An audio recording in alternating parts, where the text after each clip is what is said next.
berkumpul walaupun dalam keadaan daring ya Ibu ya, berkumpul dalam rangka FGD kurikulum KKNI berorientasi MBKM dan RPS daring untuk pendidikan jarak jauh program studi pendidikan kimia FKIP WISU Medan. Adapun tertib acara pada kegiatan hari ini yang pertama pembukaan oleh saya sendiri, kemudian paparan kurikulum dan contoh RPS Prodi Pendidikan Kimia yang akan disampaikan oleh Ibu Dian Nirwana Harahap, SPD MSI. Selanjutnya masukan dari narasumber yaitu Ibu Dr. Maria Paristiowati MSI. Kemudian sesi tanya jawab dari peserta FGD, kemudian penutup dan foto bersama. Baiklah, untuk mempersingkat waktu, kita masuk pada kegiatan pemaparan kurikulum dan contoh RPS Prodi Pendidikan Kimia. Kepada Ibu Dian, saya persilahkan. Baik, terima kasih kepada Ibu Wildawani Siregar sebagai pembawa acara pada hari ini. Yang saya hormati Ibu Maria sebagai narasumber kita pada hari ini. Baiklah Ibu, izin saya untuk share screen untuk memaparkan kurikulum MBKM yang telah kami buat di pendidikan kimia FKIP WISU dan beserta contoh RPS-nya.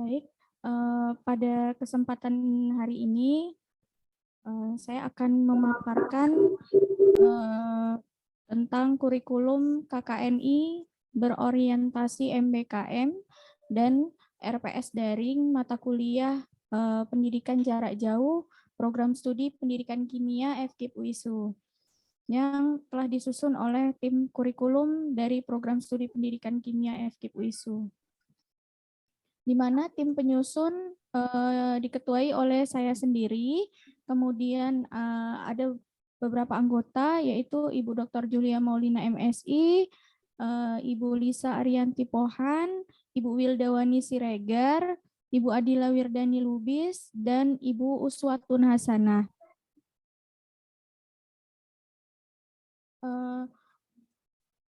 Pada penyusunan kurikulum ini kami mengangkat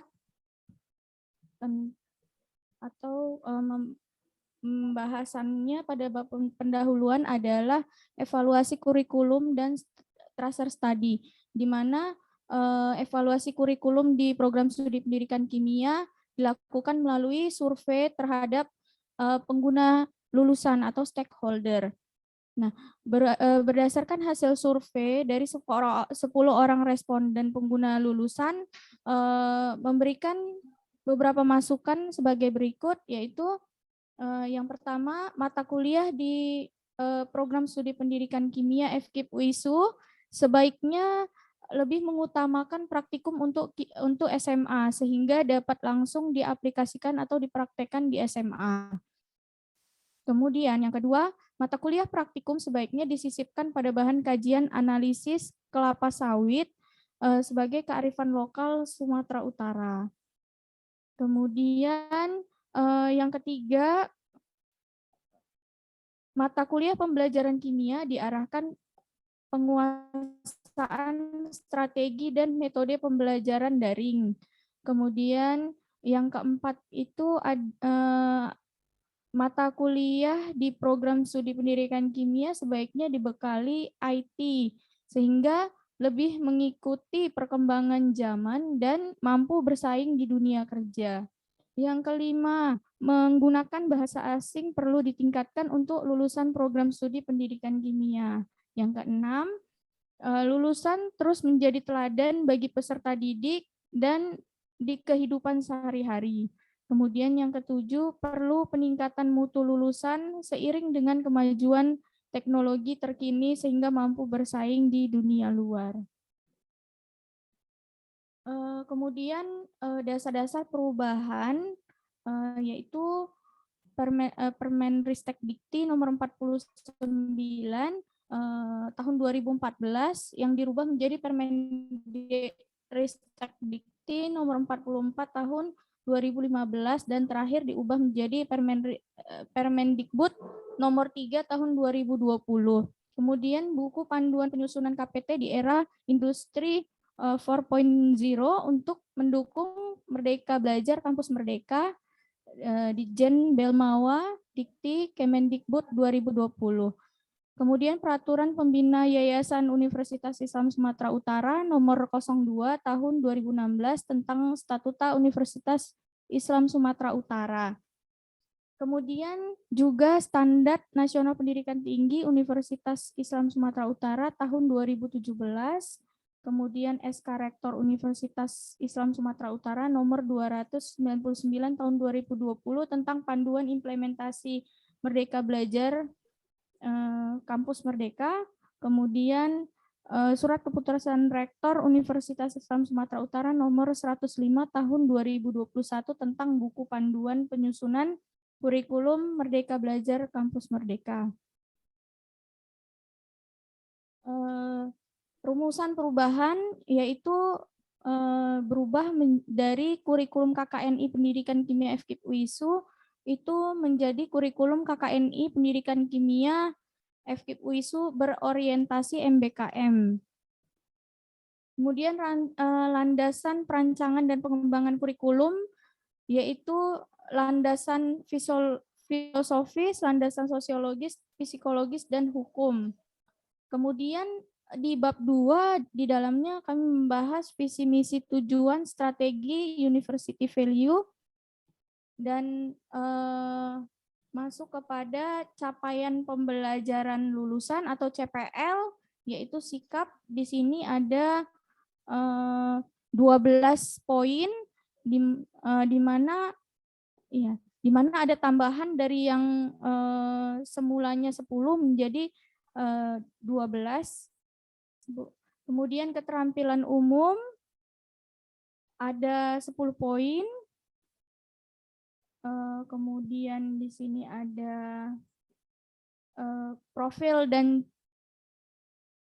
lulusan dan capaian pembelajaran, dan di sini ada profil lulusannya yaitu pendidik di bidang kimia, asisten peneliti pendidikan kimia, pengelola laboratorium, pengelola lembaga pendidikan, dan wirausahawan di bidang pendidikan kimia dan kimia.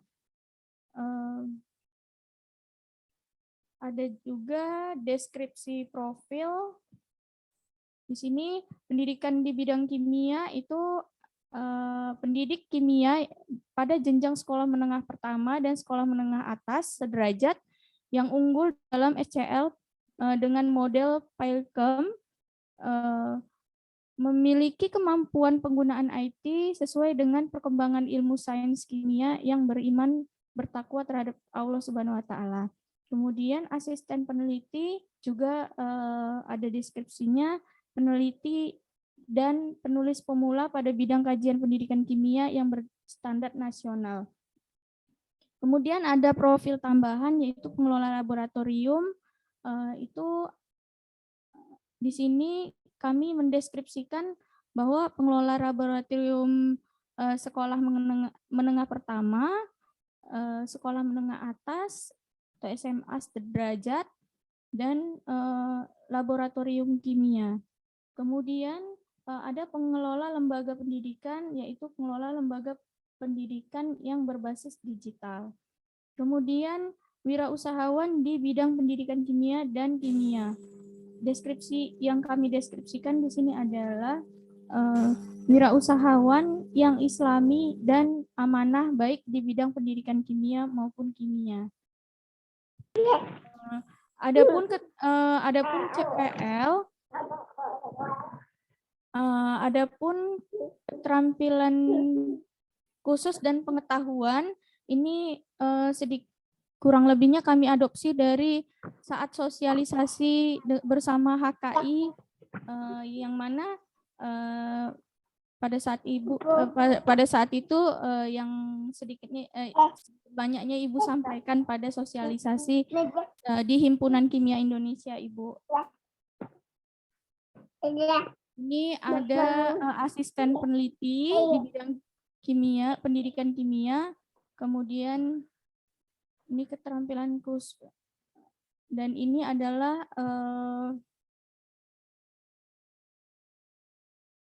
keselarasan antara profil lulusan dengan CPL yang tadi sudah dikodekan, kemudian diselaraskan antara CPL dan profil lulusannya berdasarkan kode-kode dari CPL tersebut.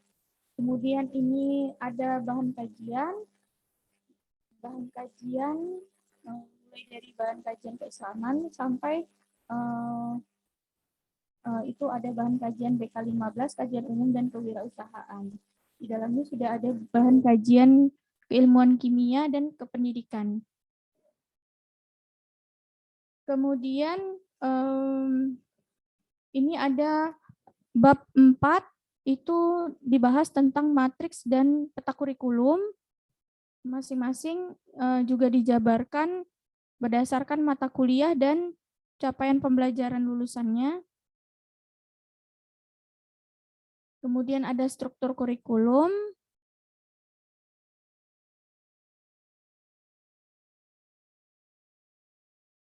Kemudian ada model implementasi MBKM.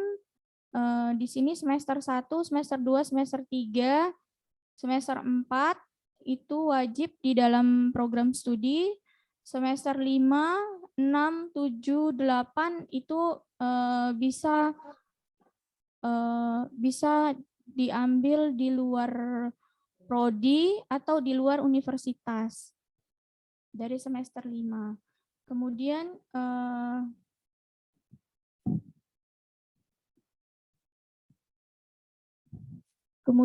ini ada mata kuliah di luar program studi yang dapat diambil, yaitu statistika, kimia analitik instrumen, kimia koordinasi, kemudian desain kreativitas digital, nanoteknologi. Kemudian ini bentuk kegiatan program MBKM, yaitu praktik mengajar, itu ada mata kuliah yang ada kaitannya dengan praktik mengajar, itu magang 1, magang 2, magang 3, kemudian KKN atau KKN tematik, itu ada mata kuliahnya di tingkat universitas KKN tematik, kemudian wirausaha, bentuk kegiatan wirausaha itu ada desain kreativitas digital, pengolahan dan pemanfaatan limbah, kimia bahan pangan, kemudian pengembangan media pembelajaran, dan pengembangan bahan ajar. Kemudian manajemen dan pelaksanaan kurikulum KKNI berorientasi MBKM,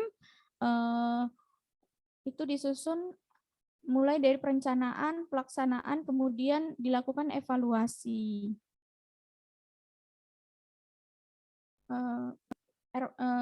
RPS, contoh RPS yang akan kami tampilkan di sini, Ibu, ini adalah mata kuliah kimia analitik instrumen, di mana dosen pengampunya adalah Ibu Adila Wirdani Lubis, dan ini kita masukkan sikap CPL-CPL-nya, dan mungkin Ibu juga sudah melihat contoh yang kami kirimkan sebelumnya, Ibu. Ya, baik Ibu. Mungkin itu saja yang dapat saya paparkan pada hari ini. Kami mohonkan Ibu untuk mereview atau memberi masukan kepada kami, Ibu, sekaligus membimbing kami, Ibu, dalam penyusunan kurikulum ini, Ibu. Selanjutnya saya serahkan kepada pembawa acara. Terima kasih.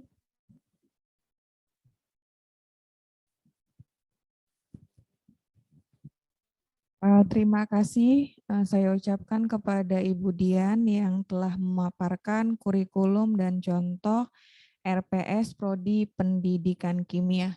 Selanjutnya mohon masukan dari Ibu, berhubung kami juga masih kurang paham Ibu dalam penulisan RPS ataupun ada kekurangan dalam penyusunan kurikulum Prodi Pendidikan Kimia. Untuk itu waktu dan tempat saya persilahkan. Terima kasih Bu Wilda. Assalamualaikum warahmatullahi wabarakatuh. Salam sehat Waalaikumsalam untuk kita warahmatullahi semua. wabarakatuh. Yang saya hormati Ibu Dian Nirwana selaku Korprodi Pendidikan Kimia, yang saya hormati Ibu Dr. Julia selaku dosen yang senior nih ya Bu ya, sama kita ya Bu. Dan Bapak dan ibu-ibu semua nih kayaknya nggak ada bapaknya ya. Dan ibu-ibu dosen yang luar biasa semangat nih ya, yang cantik-cantik nih dosen UISU. Baik, saya mengucapkan terima kasih atas kesempatan yang diberikan kepada saya. Ini sedianya Bu Muti ya, cuma Bu Muti sedang raker, jadi apa namanya beliau meminta saya menggantikan Bu Muti gitu untuk menemani ibu di sini, Bu Dian dan teman-teman di sini. Baik, alhamdulillah Bu Dian berarti sudah menyelesaikan dokumen kurikulumnya ya yang baru hasil revisi. Mungkin ada sedikit masukan ya, beberapa masukan. Saya izin share screen.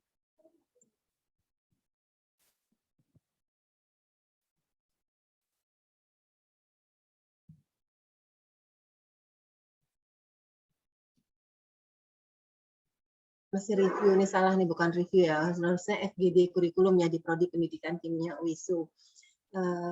Baik, tadi Bu Dian sudah menyampaikan dari awal sampai akhir ya.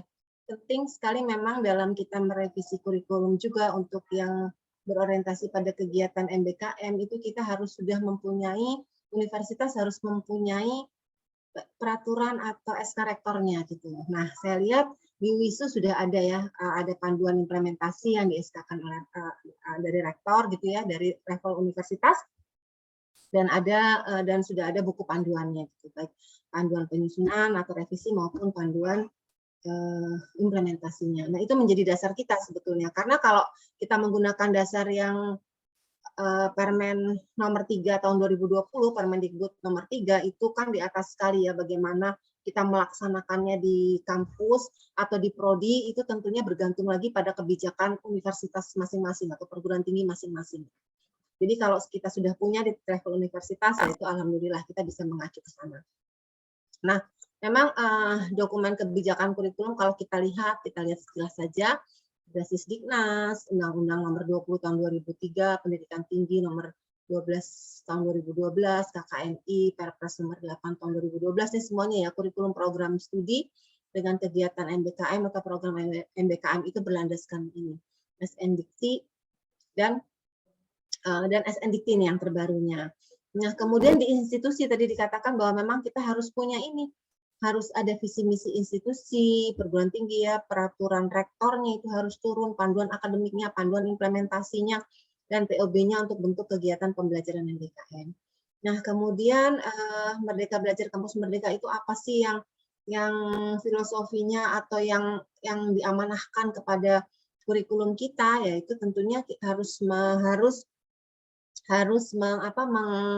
mengakomodir literasi-literasi baru ya, terutama di era industri 4.0 di mana ada literasi data, teknologi, manusia dan sebagainya. Kemudian yang kompetensi abad 21 yang tadinya 4C sekarang ditambah menjadi 6C menjadi communication, critical thinking, creative thinking atau creativity, collaboration, compassion, dan computational logic ini yang ditambahkan sehingga semuanya ini menjadi HOTS ya, memang ini adalah HOTS. Nah, ini compassion ini juga terkait dengan literasi manusia dan sebagainya. Jadi ini amanah yang harus ada di kurikulum kita gitu. Nah, kemudian satu persatu mungkin ya Bapak Budian dan teman-teman di UISU sudah bagus ya, maksudnya artinya sudah selesai menyusun kurikulumnya yang memang harus dibaca bersama lagi. Kalau saya mulai dari kata pengantar. Di kata pengantar itu saya sih sudah ada komentarnya di Word-nya ya, di filenya. Jadi mungkin ini sedikit kita diskusikan, ini mungkin dicoret saja.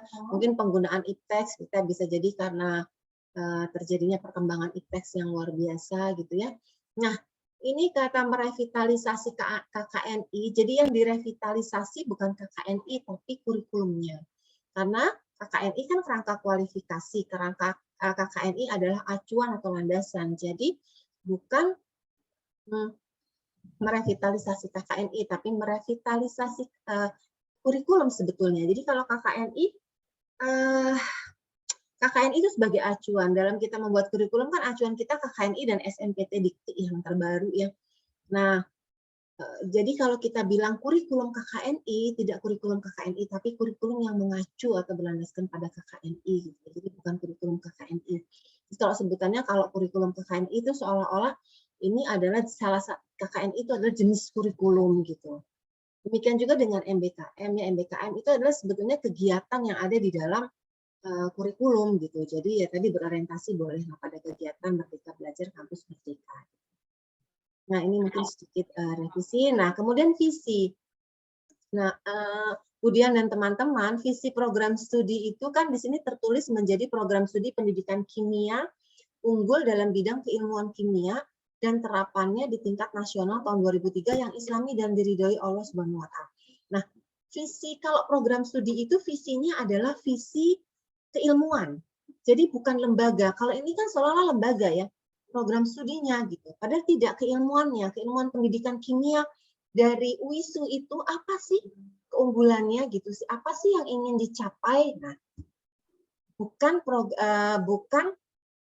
program studinya, karena program studi itu bukan makanya kan sekarang seperti akreditasi itu kan kita menggunakannya sekarang UPPS ya, yang dinilai itu kan LED-nya UPPS. UPPS itu unit pengelola program studi. Jadi kalau di UISU mungkin fakultas ya dalam hal ini. Nah, kalau fakultas dia bisa punya visi seperti ini, menjadi fakultas yang seperti apa atau menjadi universitas. Kalau program studi lebih mengarah kepada visi keilmuan gitu.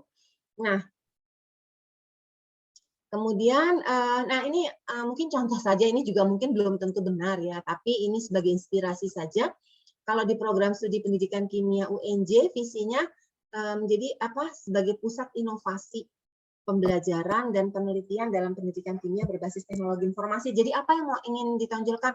Oh, yang berbasis teknologi informasi dan komunikasi, sehingga kalau mau belajar proses pembelajaran kimia yang berbasis TIK bisa ke UNJ misalnya seperti itu. Yang multicultural gitu, yang multikultural dan pembangunan berkelanjutan. Jadi mengangkat ini. Jadi kami mengangkat keunggulan TIK, multikultur, dan pembangunan berkelanjutan. Kenapa multikultur? Karena pembelajaran atau pendidikan kami ada di ibu kota, jadi yang memang sangat multikultural ya. Jadi mengangkat bahwa ini berbasis multikultural dan pembangunan berkelanjutan gitu. Sehingga penelitian-penelitiannya, penelitian pendidikannya pun juga mengarah kepada ketiga ini gitu. Jadi nanti sebetulnya visi ini menjadi arahan juga untuk kita melakukan menurunkan CPL kan, menurunkannya menjadi CPL sehingga tercapai itu visinya. Menurunkannya ke dalam proses gitu pembelajaran atau proses tridharmanya. Nah, sekarang kalau misalnya unggul di bidang keilmuan kimia, semua juga unggul pasti di bidang kimia kan, kalau program studi pendidikan kimia gitu. Nah, jadi bidang pendidikan kimia yang seperti apa mungkin maunya begitu, yang seperti apa gitu. Nah, bisa dimasukkan ke sini gitu. Jadi nanti kalau mau belajar pendidikan kimia atau bidang kimia atau pembelajaran kimia yang tertentu itu, oh berarti di UISU gitu. Nah, kemudian profil lulusan. Profil lulusan itu kan tadi tertulis pendidik bidang kimia ya. Pendidik bidang kimia ini uraiannya pendidik bidang kimia pada jenjang sekolah menengah. Mungkin kalau ini tidak apa-apa, cuma mungkin diubah saja sedikit kalimatnya. Jadi kan sesuai dengan perkembangan ilmu sains kimia yang beriman gitu. Ini kan sudah panjang nih, karena sini sudah panjang di tengah-tengah sini. Jadi seolah-olah keputus yang beriman itu sains kimianya. Jadi mungkin bisa ditaruh di atas. Misalnya pendidikan kimia yang beriman bertakwa terhadap Allah pada jenjang sekolah menengah atas. Nah, ini kan lihat nih, Ibu kan di sini mengunggulkan SCL dengan model Pilkem gitu misalnya. Dan IT ini mungkin bisa diangkat sebagai visi gitu. Kalau memang misalnya itu bisa itu menjadi keunggulan yang sesuatu yang berbeda yang memang ini menjadi unggulan dari program studi di UISU gitu. Mungkin bisa Pilkemnya atau kearifan lokalnya yang bisa di dimasukkan sebagai pusat pembelajaran atau pendidikan kimia di UISU. Nah itu terus kemudian memang ya kalau agak sulitnya gini, kan profil lulusan ya. Kalau sebagai pendidik di bidang kimia, kita memang dia sudah punya ijazah, punya segala macam, punya ijazah, terus kemudian dia sudah melakukan proses pembelajaran yang memang dia nanti arahnya itu CPL-nya menjadi pendidikan kimia gitu. Nah, ini yang agak sulit memang yang beriman bertakwa terhadap Allah Subhanahu wa taala ini ukurannya agak susah ya, bagaimana mengukurnya gitu. Yang keimanan karena ini kan sikap religius ya. Ini kan berarti sikap religius ya. Kalau misalnya kita di sekolah itu kan ada KI1, KI2, KI3, KI4 gitu ya. KI3, KI4 itu terukur, tapi KI2 saja kan sikap sosial itu proses juga. Sikap religius itu juga proses juga ya. Jadi susah kita mengukurnya bagaimana lulusan kita itu beriman dan bertakwa.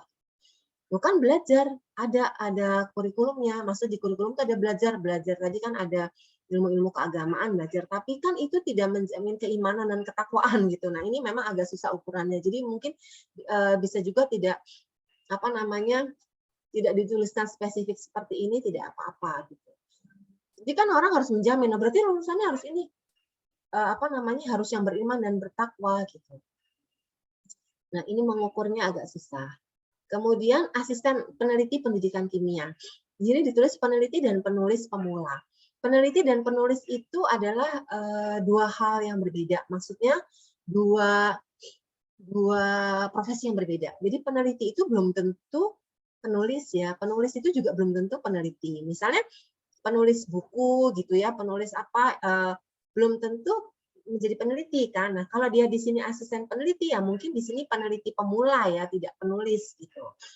Atau mungkin dijelaskan ini maksudnya penulis apa gitu.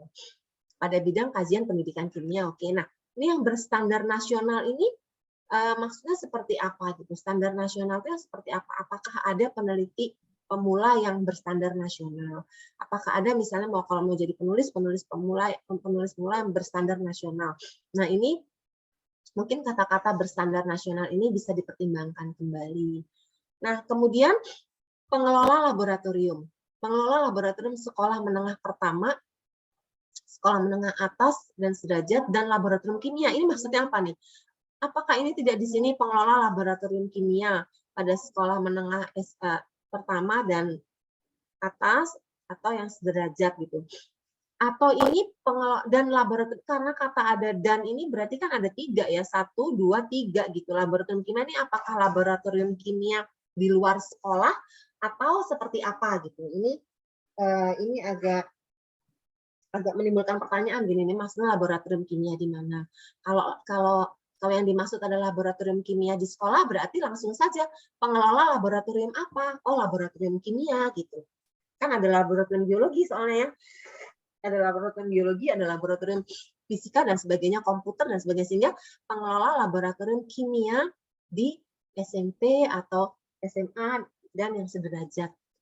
Nah, ini kata dan di sini soalnya agak rancu sedikit. Kemudian pengelola lembaga pendidikan berbasis digital. Ini maksudnya apakah hanya menjadi pengelola lembaga pendidikan yang berbasis digital? Saya paham ini mungkin arahnya ke misalnya ke bimbel atau apa sih, misalnya bimbingan belajar yang sekarang itu dilaksanakannya secara online dan sebagainya, atau seperti misalnya ruang guru gitu ya, semacam ruang guru dan sebagainya. Sekarang kan banyak startup semacam ruang guru gitu. Apakah ini yang dimaksud gitu? Karena kalau kita hanya berbasis digital berarti kan sempit ya. Sementara bisa juga pengelola pendidikan itu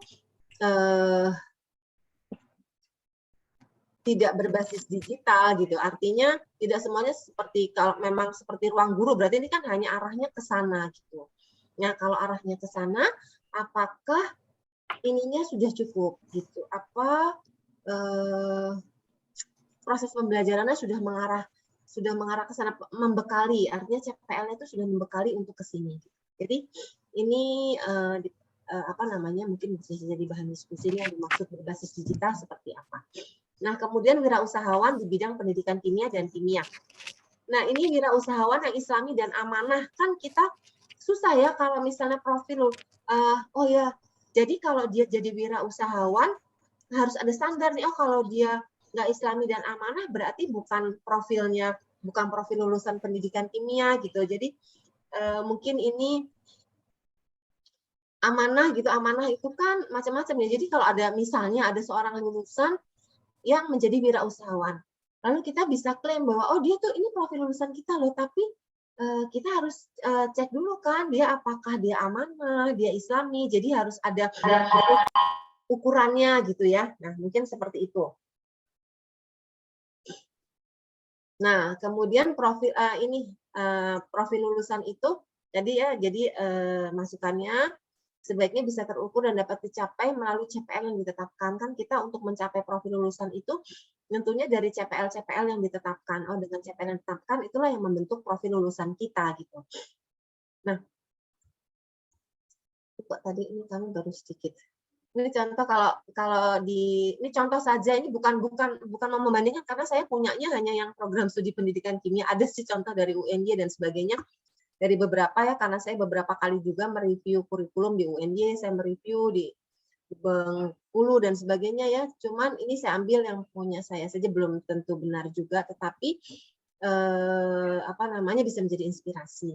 Nah, profil lulusannya sebagai pendidik pada tingkat dasar dan menengah. Kan memang kalau SMP masuknya dasar ya, dan SMA itu menengah. Sebagai guru SIPA di SMP dan guru kimia di SMA, atau yang setara, yang kreatif, inovatif, dan sebagainya gitu. Tadi karena visinya adalah teknologi dan pembangunan berkelanjutan, maka di sininya yang berbasis green chemistry gitu. Jadi gurunya itu harus ya itu tadi harus bisa lulusannya itu menjadi guru yang bisa yang mempunyai kemampuan TPACK dan dia juga bisa mengembangkan pembelajaran yang ke arah green chemistry gitu. Karena kami penelitiannya juga sudah ke arah sana. Kemudian pengelola pendidikan sebagai seorang pengelola atau wirausaha yang bergerak di bidang pendidikan dan mampu menciptakan lapangan pekerjaan sendiri. Ini juga belum tentu betul sih. Artinya ini juga hasil diskusi lah bersama-sama. Peneliti pendidikan. Nah, peneliti pendidikan ini deskripsinya sebagai peneliti pemula yang mampu melakukan penelitian berdasarkan metodologi penelitian untuk memberikan alternatif. Karena S1 kan memang sebagai peneliti pemula ya, menyelesaikan masalah kependidikan di bidang kimia di tingkat SMP dan SMA. Kemudian Bapak Ibu, ini ada beberapa terminologi nih yang tadi saya katakan bahwa KKNI itu, jadi kita jangan bilang kurikulum KKNI. KKNI itu adalah acuan juga, kurikulum yang mengacu pada KKNI dan berorientasi kegiatan MBKM boleh. Jadi ini tambahkan acuan atau mengacu pada KKNI. Gitu. Nah, ini SKL atau CPL itu memang kan diatur ya di dalam Permendikbud nomor 3 tahun 2020 ya, bahwa standar kompetensi lulusan merupakan kriteria minimal tentang kualifikasi kemampuan lulusan yang mencakup sikap, pengetahuan, dan keterampilan yang dinyatakan dalam rumusan capaian pembelajaran. Nah, kita lihat. Nah, CPL, saya melihat di CPL yang Budian dan teman-teman buat, itu keterampilan khusus ada 18 butir. pengetahuan ada 22 butir. Ini banyak sekali ya. Menurut saya ini kok terlalu banyak gitu. Maksudnya terlalu detail, terlalu rigid gitu membaginya. Jadi banyak apakah ini tidak terlalu banyak, karena nanti kalau misalnya ya Bu Dian ini sudah mendapatkan akreditasi yang baik, yang unggul dan sebagainya, kan akan mengarah ke akreditasi misalnya internasional gitu ya. Ini nanti harus terukur CPL ini, kalau 22 butir dan 18 butir ini banyak sekali gitu. Jadi mungkin bisa ada beberapa yang disatukan atau diringkas gitu. Mungkin ada beberapa yang sama, nanti ditelusuri lagi saja. Nah, saya melihatnya keterampilan khusus, kalau yang sikap kan tadi sendiri ya, sikap S1, S2 semuanya ada. Kemudian keterampilan umum juga ada. Nah, begitu masuk ke keterampilan khusus dan pengetahuan, ini pola penulisannya berbeda gitu. Jadi satu-satu, jadi profil, mulai dari profil. Ya nggak Bu Dian? Coba deh dilihat. Nah, iya, jadi saya juga agak bingung juga nih bacanya nih awalnya. Jadi sebaiknya sih menuliskannya sama dengan sikap dan keterampilan umum, dituliskan saja pengetahuan ada berapa, terus kemudian keterampilan khusus ada berapa, dijabarkan masing-masing. Jadi kan karena CPL itu ada 4 sebetulnya, mencakup CPL itu kan ada 4 ya, sikap tadi ya, sikap, kemudian keterampilan umum itu given dari SNPT, dari SNPTDT, dari Permendikbudnya. Terus kemudian yang dari himpunan profesi seperti HKI dan dikembangkan sendiri oleh prodi adalah KK, keterampilan khusus dan penguasaan pengetahuan kan, dan P. Nah, jadi sebaiknya dituliskannya begitu, Bu Dian. Kalau saya memberi saran seperti itu supaya kita tidak bingung membacanya. Karena saya lihat di tabel 32 ini sudah menggambarkan, Bu Dian dan teman-teman kan sudah menuliskan di tabel itu profil, hubungannya profil dengan CPL kan. Profil ini dicapai oleh CPL ini dan sebagainya gitu kan. Jadi sudah ditulis di situ, sudah ada centang-centangnya itu. Nah, gunakan itu saja. Tidak dituliskan satu-satu. Jadi kan itu tulisannya kan berarti profil 1 ya, misalnya pendidik di bidang kimia. Nah, gitu kan. Memiliki keterampilan khusus apa, itu apa. Nah, itu sebetulnya sudah ada di tabel 32. Iya nggak Bu Dian? Ada di tabel 32 kan?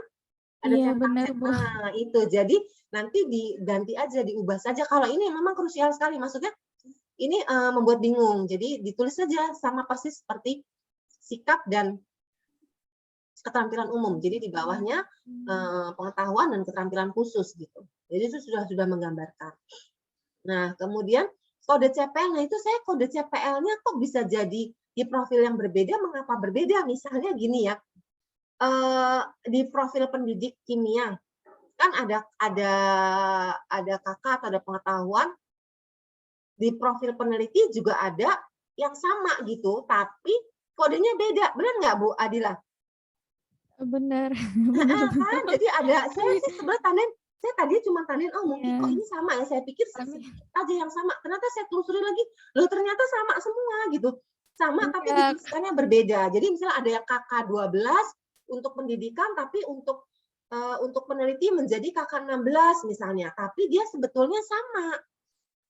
CPL-nya sama. Nah, ya betul kan? Nah, itu jadi mungkin itu yang harus diubah. Itu saja. Jadi yang kemudian ubah itu menjadi langsung saja pengetahuan dan keterampilan khusus sama persis. Jadikan satu ya Bu ya. Pengetahuan jadi satu, terus kemudian keterampilan khusus jadi satu kan. Nanti kan di tabelnya itu hubungan antara profil dengan CPL kan sudah menggambarkan. Jadi sudah tidak usah satu-satu, tinggal dicetak. CPL profil ini membutuhkan CPL apa saja. Aduh Mbak, saya masak nih, saya kena masakan cabai-cabai nih, jadi bersin. Jadi misalnya pendidik kimia gitu ya. Profil pendidik kimia itu dia membutuhkan CPL apa? Pengetahuannya itu yang mana gitu kan, itu sudah ada. Jadi di tabel 32. Nah, sehingga tidak menjadi kodenya itu berbeda-beda untuk profil yang berbeda tapi CPL yang sama kodenya berbeda gitu ya. Ini jadi ini diperbaiki banget ini harus diperbaiki. Iya Bu, baik. Kemudian saya tadi belum terlalu saya lihat belum ke bawah banget gitu, ternyata kan tadi sebaran mata kuliah ya, kok di tabel sebaran mata kuliah itu belum menggambarkan kegiatan MBKM. Tapi sebetulnya di dokumen kurikulum sudah ada, tadi Budian sudah presentasi ya, di presentasi itu sudah ada di bawah.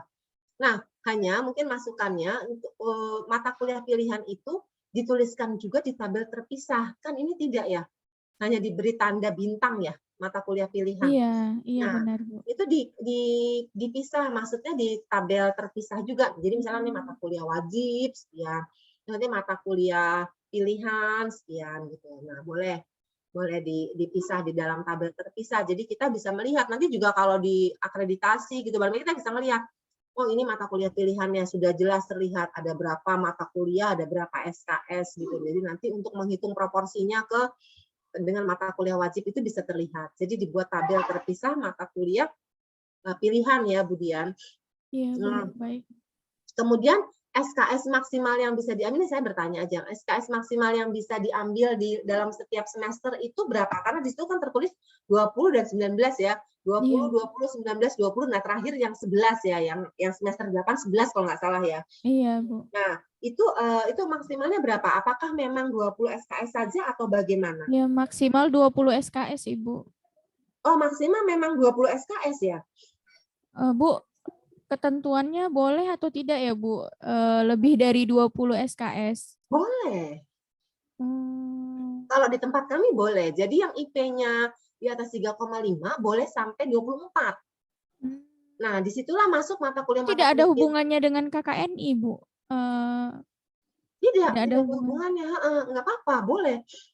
Kan dia standar ya, standarnya dia oke 20 gitu ya. Tapi yang IP-nya juga di bawah berapa itu nggak boleh dari 18, tidak boleh lebih dari 18. Jadi ada aturan sih sebetulnya, ada buku pedoman akademik di setiap universitas yang mengatur. Nah, jadi kemudian mengacu lagi kepada pedoman akademik yang ada di universitas. Seperti apa mengaturnya gitu. Nah, jadi dilihat ini boleh, sebetulnya boleh. Nah, bagaimana dia mau lulus 3,5 tahun ya misalnya, sebetulnya dia bisa lulus di cepat kalau dia tidak bisa lebih dari 20 SKS. Bagaimana kalau misalnya dengan mahasiswa yang mengulang dan sebagainya gitu, nanti persentase kelulusan tepat waktunya menjadi rendah gitu. Selama ini bagaimana kelulusan tepat waktunya? Kelulusan tepat waktu 4 tahun, Bu. Belum Nah, ada yang 3,5 tahun. Nah, maksudnya yang 4 tahun itu banyak atau tidak? Rata-rata 4 tahun, Bu.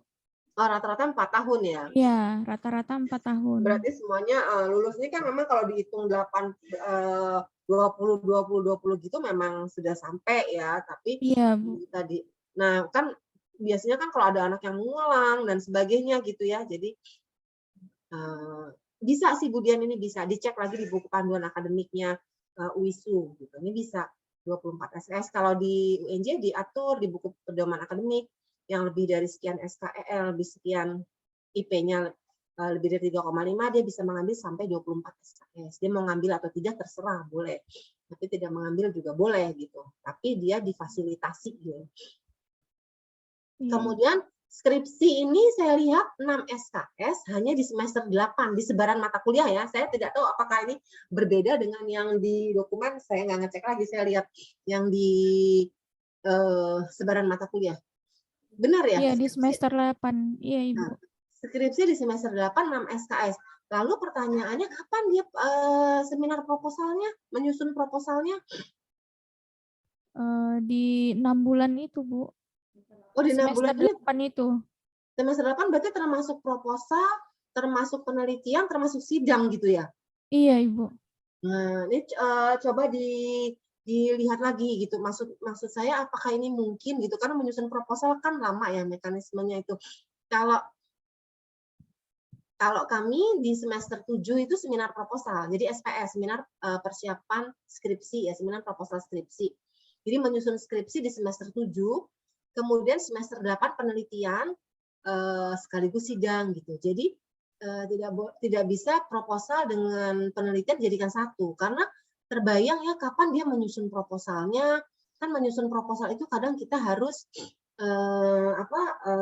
observasi dulu gitu ya, karena kita harus ada data-data pendahuluan kan pada saat menyusun proposal. Jadi sih pada umumnya skripsi itu penelitiannya di semester 8 dan sekaligus sidang, menyusun laporan, menyusun skripsi kan susah. Penelitiannya kan juga lama ya Bu. Misalnya gini, kalau dia skripsi di semester 8 dengan proposal, sekarang bayangkan perguruan tinggi itu universitas tidak sama jadwalnya dengan sekolah. Ya kan? Semester genapnya sekolah itu Januari awal dia sudah semester genap. Sudah masuk. Seperti sekarang nih. Anak saya tuh jadwal sekolahnya itu tanggal 3 Januari dia sudah masuk sekolah. 3 Januari dia sudah masuk. Kita masih libur. Ya nggak, Bu? Iya, benar, Bu. Nah, kita masih libur. Kita misalnya masuknya akhir Januari. Atau ada yang awal Februari. Akhir Januari, awal Februari lah, sekitar segitu. Berarti sekolah sudah masuk, dia sudah masuk di pembahasan, maksudnya di topik-topik awal kan. Dia sudah masuk nih. Nah, terus berarti topik-topik penelitiannya itu mahasiswa hanya di pertengahan semester ke sana kan, karena kalau untuk ke sini kan dia sudah lewat gitu, paham nggak maksud saya, Bu? Iya. Nah, topik yang di awal semester sampai itu kan dia sudah lewat. Dia pasti membutuhkan waktu ya. Misalnya dia masuk, kita misalnya masuk Januari, kemudian 6 bulan ya, 6 bulan. Menyusun proposal itu memakan waktu taruhlah 2 bulan. Terus kemudian dia harus mengurus izin dan sebagainya, dia harus seminarkan. Nah, ini proposalnya diseminarkan nggak Bapak dan Ibu Dian? Iya, diseminarkan, Ibu. Diseminarkan kan? Berarti Iya. membutuhkan waktu tuh, jadwal seminar dan sebagainya. Jadi diseminarkan. Diperbaiki, direvisi dan sebagainya. Nah, terus kemudian masuk ke penelitian. Itu kan waktunya mepet sekali. Penelitian taruhlah sebulan, 2 bulan gitu ya di lapangan. Terus kapan dia menyusun skripsinya gitu. Jadi coba dicek lagi di dirasionalisasi lagi, mungkin tidak nih skripsi dan persiapannya di sini. Atau kalau misalnya Bu Dian bilang, seminarnya itu sebetulnya sudah mulai konsultasi dengan dosennya itu pada saat liburan dan sebagainya, atau apa gitu, mungkin bisa, tapi resminya kan di sini ya, resmi dimasukkan di dalam KRS-nya kan di sini gitu. Jadi mungkin bisa bisa didiskusikan lagi lah, kan ini masih FGD toh, bisa ini lagi. Atau memang mungkin di panduan akademiknya UISU memang seperti ini, bahwa skripsi itu adanya di sini, jadi kita tidak bisa memecah ini menjadi seminar proposal gitu, karena memang panduannya seperti ini. Jadi ini bisa dibawa ke rapat atau apa gitu, bisa dibawa diskusi ya Bu Dian ya. Iya, Bu. Bisa dibawa untuk diskusi gitu loh. Karena kita penelitiannya, kalau pendidikan kan di sekolah sangat tergantung sekali pada jadwal sekolah gitu. Di sekolah itu majunya cepat. Nanti kita masih belum selesai 1 semester, dia Mei itu sudah nggak ini gitu. Nah, terus kapan mahasiswa itu kesempatan dia penelitian kan sedikit sekali gitu, range waktunya gitu antara sekolah dengan gitu. Oke, itu ya yang ini. Ya, Ibu Maria sebentar. Ya, silakan. Memang di sini kan deskripsi di semester 8. Ya. Di semester 7 itu mahasiswa itu melakukan magang 3. Iya. Magang 3 dan KKN. Nah, mereka ini kayak sekarang ini nanti tanggal 20 Desember telah selesai, kemudian langsung melakukan diskusi untuk judul proposal kepada Kaprodi. Kaprodi lah nanti ya, ini sebenarnya memang ada, karena kita tahu juga ini kondisinya kan tidak mungkin hanya di semester 8 saja gitu kan. Kita tidak kondisi seperti tidak memungkinkan, sehingga kami memang udah ketentuan universitas sebenarnya Ibu. Oh iya. Cuma kami memang melakukan teknisnya, polanya begitu selesai magang KKN itu kita sudah giring mereka untuk bertemu Kaprodi, kemudian bidang-bidang mana yang mereka inginkan, Kaprodi akan mengarahkan ke dosen yang bersangkutan. Jadi sudah ada ini sebenarnya sebelum dia mengajukan untuk judul proposal. Sudah ada kajian ini dulu. Jadi ada pra diskusi dengan dosen sebelum menentukan judul penelitiannya, judul skripsinya gitu. Judul proposalnya maksud saya. Cuma Berarti ya, ya, karena memang sudah ke universitas, kami nggak bisa juga terlalu betul. lari dengan buku apa Panduan universitas akademik, begitu ya, Ibu. betul. Iya betul Ibu. Ya, jadi ini memang sangat tergantung pada buku panduan akademik. Tadi saya bilang berarti kalau memang di panduan akademiknya seperti ini memang tidak bisa. Tapi mungkin bisa nanti, kan ini bisa berubah. Saya di tempat kami juga, kalau di tempat kami selalu terpisah. Tapi awalnya itu seminar proposal itu tidak ada SKS-nya gitu. Terus kemudian diberi SKS tapi tidak ada nilainya. Maksudnya terjadi perubahan terus dinamis. Sempat gitu ya, sempat tidak ada SKS-nya. Kemudian sempat SKS itu dijadikan satu dengan skripsi, tapi tetap sana jadi tetap seminar, tetap proposal gitu. Nah, terus kemudian ada SKS-nya dipisah, 2 SKS tertulis di KRS dan 4 SKS, tapi tidak ada nilainya. Nanti nilainya jadi satu dengan skripsi. Nah, yang sekarang 2 SKS dan 4 SKS ada nilainya masing-masing gitu. Jadi terjadi perubahan terus, memang dinamis ini yang masalah skripsi ini. Karena di prodi lain, di buku panduan itu juga tidak, kalau seperti misalnya di kami itu tidak ada seminar hasil skripsi ya, seminar hasil penelitian, maaf. Tapi di prodi lain, di prodi biologi itu pendidikan biologi, dia ada seminar hasil penelitian gitu. Jadi selain seminar proposal, dia skripsi, dia ada seminar hasil. Nah, kami tidak ada gitu. Nah, jadi seperti itu. Jadi mungkin ini bisa bisa saja berubah nanti kalau ada rapat dengan dekan mungkin tapi apakah selama ini melaksanakan seperti yang Bu Julia tadi ceritakan itu ada kesulitan nggak, ada kendala nggak dengan pola seperti itu?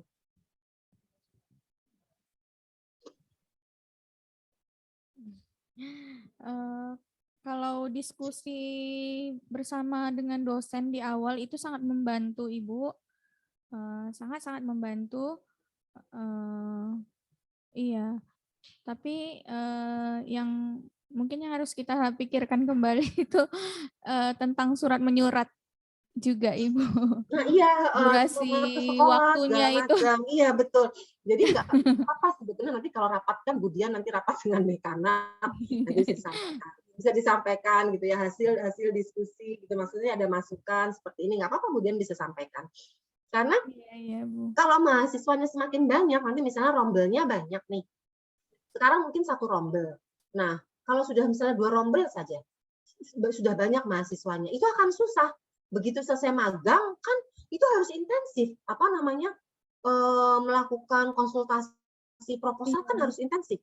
Sementara di dosen artinya tidak terjadwal melakukan itu kan di semester sebelumnya.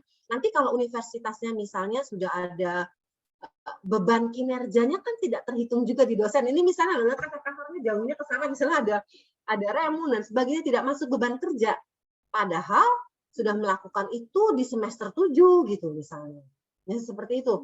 Jadi banyak kaitannya. Jadi kalau mahasiswanya nanti semakin banyak, ini akan sulit juga sesudah magang, lalu berarti kan harus langsung dibagi ke dosen harus dan sebagainya gitu ya. Ini membutuhkan waktu untuk skripsi kalau dijadikan satu dengan proposal. Tapi kalau selama ini sudah dilakukan dan bisa, karena mungkin polanya sudah ketemu, tetapi sih sebetulnya idealnya memang agak berjeda ya, karena 6 bulan menyusun proposal dan ini tuh secara logis juga memang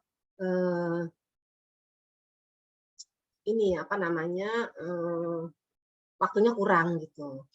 Baik, itu kemudian SKS bidang studi saya melihat ada 72 ya. Ini 6 SKS-nya pilihan nih kalau tidak salah pilihan. Jadi ini sudah kalau dengan SKS keseluruhan berarti 50% ya. Ya kalau bisa ditingkatkan lebih baik, tapi saya tahu sulit karena WISU kan ada mata kuliah keagamaan yang butuh SKS juga ya. Iya, iya Ibu. SKS banyak juga ya, betul. Nah, kemudian penjabaran bahan kajian. Mungkin ini mungkin tidak memperlihatkan, ini hanya bahasa Indonesia saja sih. Mata kuliah ini jangan memperlihatkan mungkin ya mata kuliah ini membahas nilai-nilai keislaman gitu ya. Jadi kalau memperlihatkan kan cuma dilihat aja, ya udah nggak usah dibahas gitu. Jadi mungkin membahas gitu. Iya, Bu. Kemudian sama nih ada beberapa lah gitu, beberapa ke bawahnya itu gitu. Ini kok dilihat-lihat aja nih sama Budian nih, nggak dibahas nih, cuma dilihat-lihat gitu. Oke, nah itu terus kemudian yang ini, yang apa sih? Saya lupa nih. Yang ini yang pedagogik ini kan mata kuliah wajib dikuasai. Sebetulnya semua mata kuliah kan wajib dikuasai ya. Mungkin kata-kata wajib dikuasai ini tidak usah ya. Karena kan semua mata kuliah memang wajib dikuasai. Masa cuman ini saja yang wajib, kan sebetulnya sebagai pendidik kan dia juga calon pendidik kan dia juga wajib menguasai konten gitu. Tadi sebagai calon pendidik yang beriman katanya dia harus juga dong menguasai mata kuliah yang tentang nilai-nilai keislaman gitu. Jadi mungkin wajib dikuasai ini tidak usah dituliskan saja. Dia mempelajari atau membahas apa gitu. Nah ini kata para pendidik kan dia belum jadi para pendidik ya. Dia mahasiswa tuh Bu. Ini masih mahasiswa kan, belum pendidik. Oh iya. Ya kan, atau misalnya mata kuliah yang memberi bekal kepada calon pendidik gitu. Jadi bukan para pendidik. Kalau para pendidik kan berarti sudah yang mengajar gitu. Guru ini bahasa saja sih, cuma ini menjadi penting. Ini kan ini masih mahasiswa karena ini kan judulnya. Yang kuliah mahasiswa kan. Nah, kemudian ini, nah saya lihat di bahan kajian ya, di bidang kajian ini kan ada konsep teoritis dan aplikasi dinamika nih. Ini sistem dan makroskopik, mikroskopik, partikel dalam sistem dan proses kimia berdasarkan prinsip dan konsep fisika. Nah, di mata kuliahnya ini saya lihat kok tidak ada yang dinamikanya ya. Dinamikanya di mana ya? Ini saya lihat termodinamika, keseimbangan fasa, termodinamika larutan, kimia korosi. Yang kinetika gitu itu ada di mana? Ikatan kimia begitu masuknya di mana ya?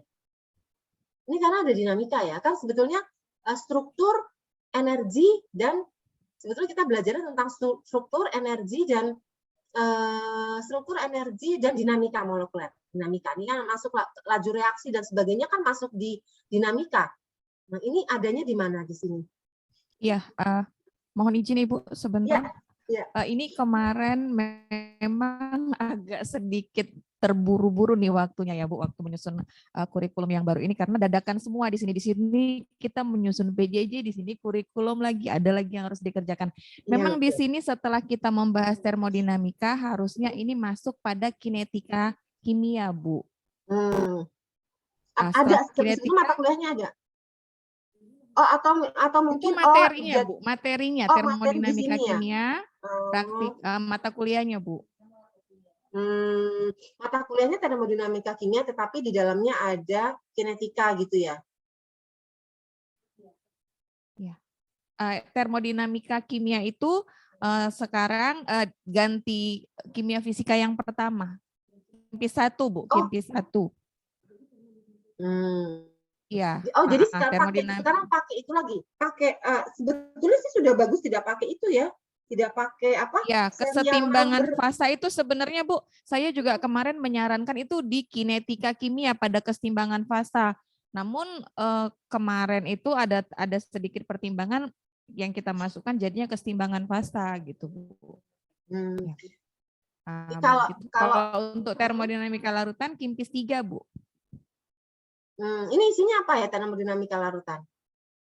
Termodinamika sifat koligatif larutan, Bu. Sebetulnya kalau kita bicara termodinamika sih yang lebih besarnya itu kesetimbangan. Ini mohon maaf, maksudnya sekedar usulan saja. Sebetulnya kesetimbangan. Kesetimbangan itu ada kesetimbangan kimia kan, sebetulnya itu masuk. Jadi kesetimbangan itu apa namanya? Dasar-dasar termodinamika itu masuk di dalam keseimbangan gitu. Jadi sebetulnya kalau di beberapa perguruan tinggi justru dia termodinamika ini tidak dituliskan namanya, tetapi dia masuk ke keseimbangan. Jadi keseimbangan dengan prinsip-prinsip termodinamika. Nah, keseimbangan kimia, keseimbangan fasa, dan keseimbangan elektrokimia. Nah, keseimbangan itu kan semuanya keseimbangan ya, elektrokimia. Nah, itu masuk di keseimbangan sebetulnya. Jadi kalau kita bicara termodinamika, itu kita bicaranya masih energi kan.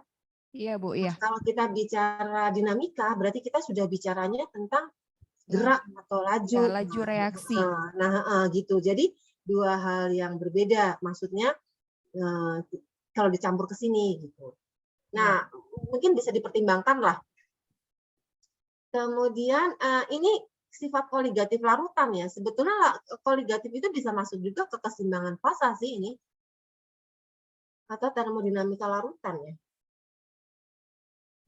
Ya nanti coba dicek lagi. Sebetulnya Bu, kalau termodinamika itu enak sekali ya. Kimia fisik kita tinggal mengikuti bukunya Atkins saja. Atkins itu udah pas banget deh, itu udah enak banget deh di situ pembagiannya. Nah, seperti itu mungkin masukannya. Ini jangan lupa nanti orang membacanya, loh kok ini nggak ada kinetikanya di mana gitu ya, sama ikatan kimia. Karena kinetika itu kan sesuatu yang berbeda sekali dia mempelajarinya. Nah, sama ikatan. Tapi kalau ikatan kimia ini kadang bisa masuk juga ke anorganik. Jadi ke rumpunnya anorganik gitu. Tapi kalau di tempat kami ikatan kimia masuknya ke rumpun kimia fisik. Kalau yang ada di beberapa tempat yang masuknya ke rumpunnya anorganik. Ya, nanti dilihat lagi saja. Nah, kemudian yang biokimia. Jadi kalau saya melihat dari deskripsinya atau kajiannya, itu masih mengarah kepada pembelajaran di sekolah gitu ya. Maksudnya kita harus mempertimbangkan juga kedalaman dan keluasannya gitu. Ini kalau maksudnya seperti contoh yang biokimia ya, yang rumpun di biokimia.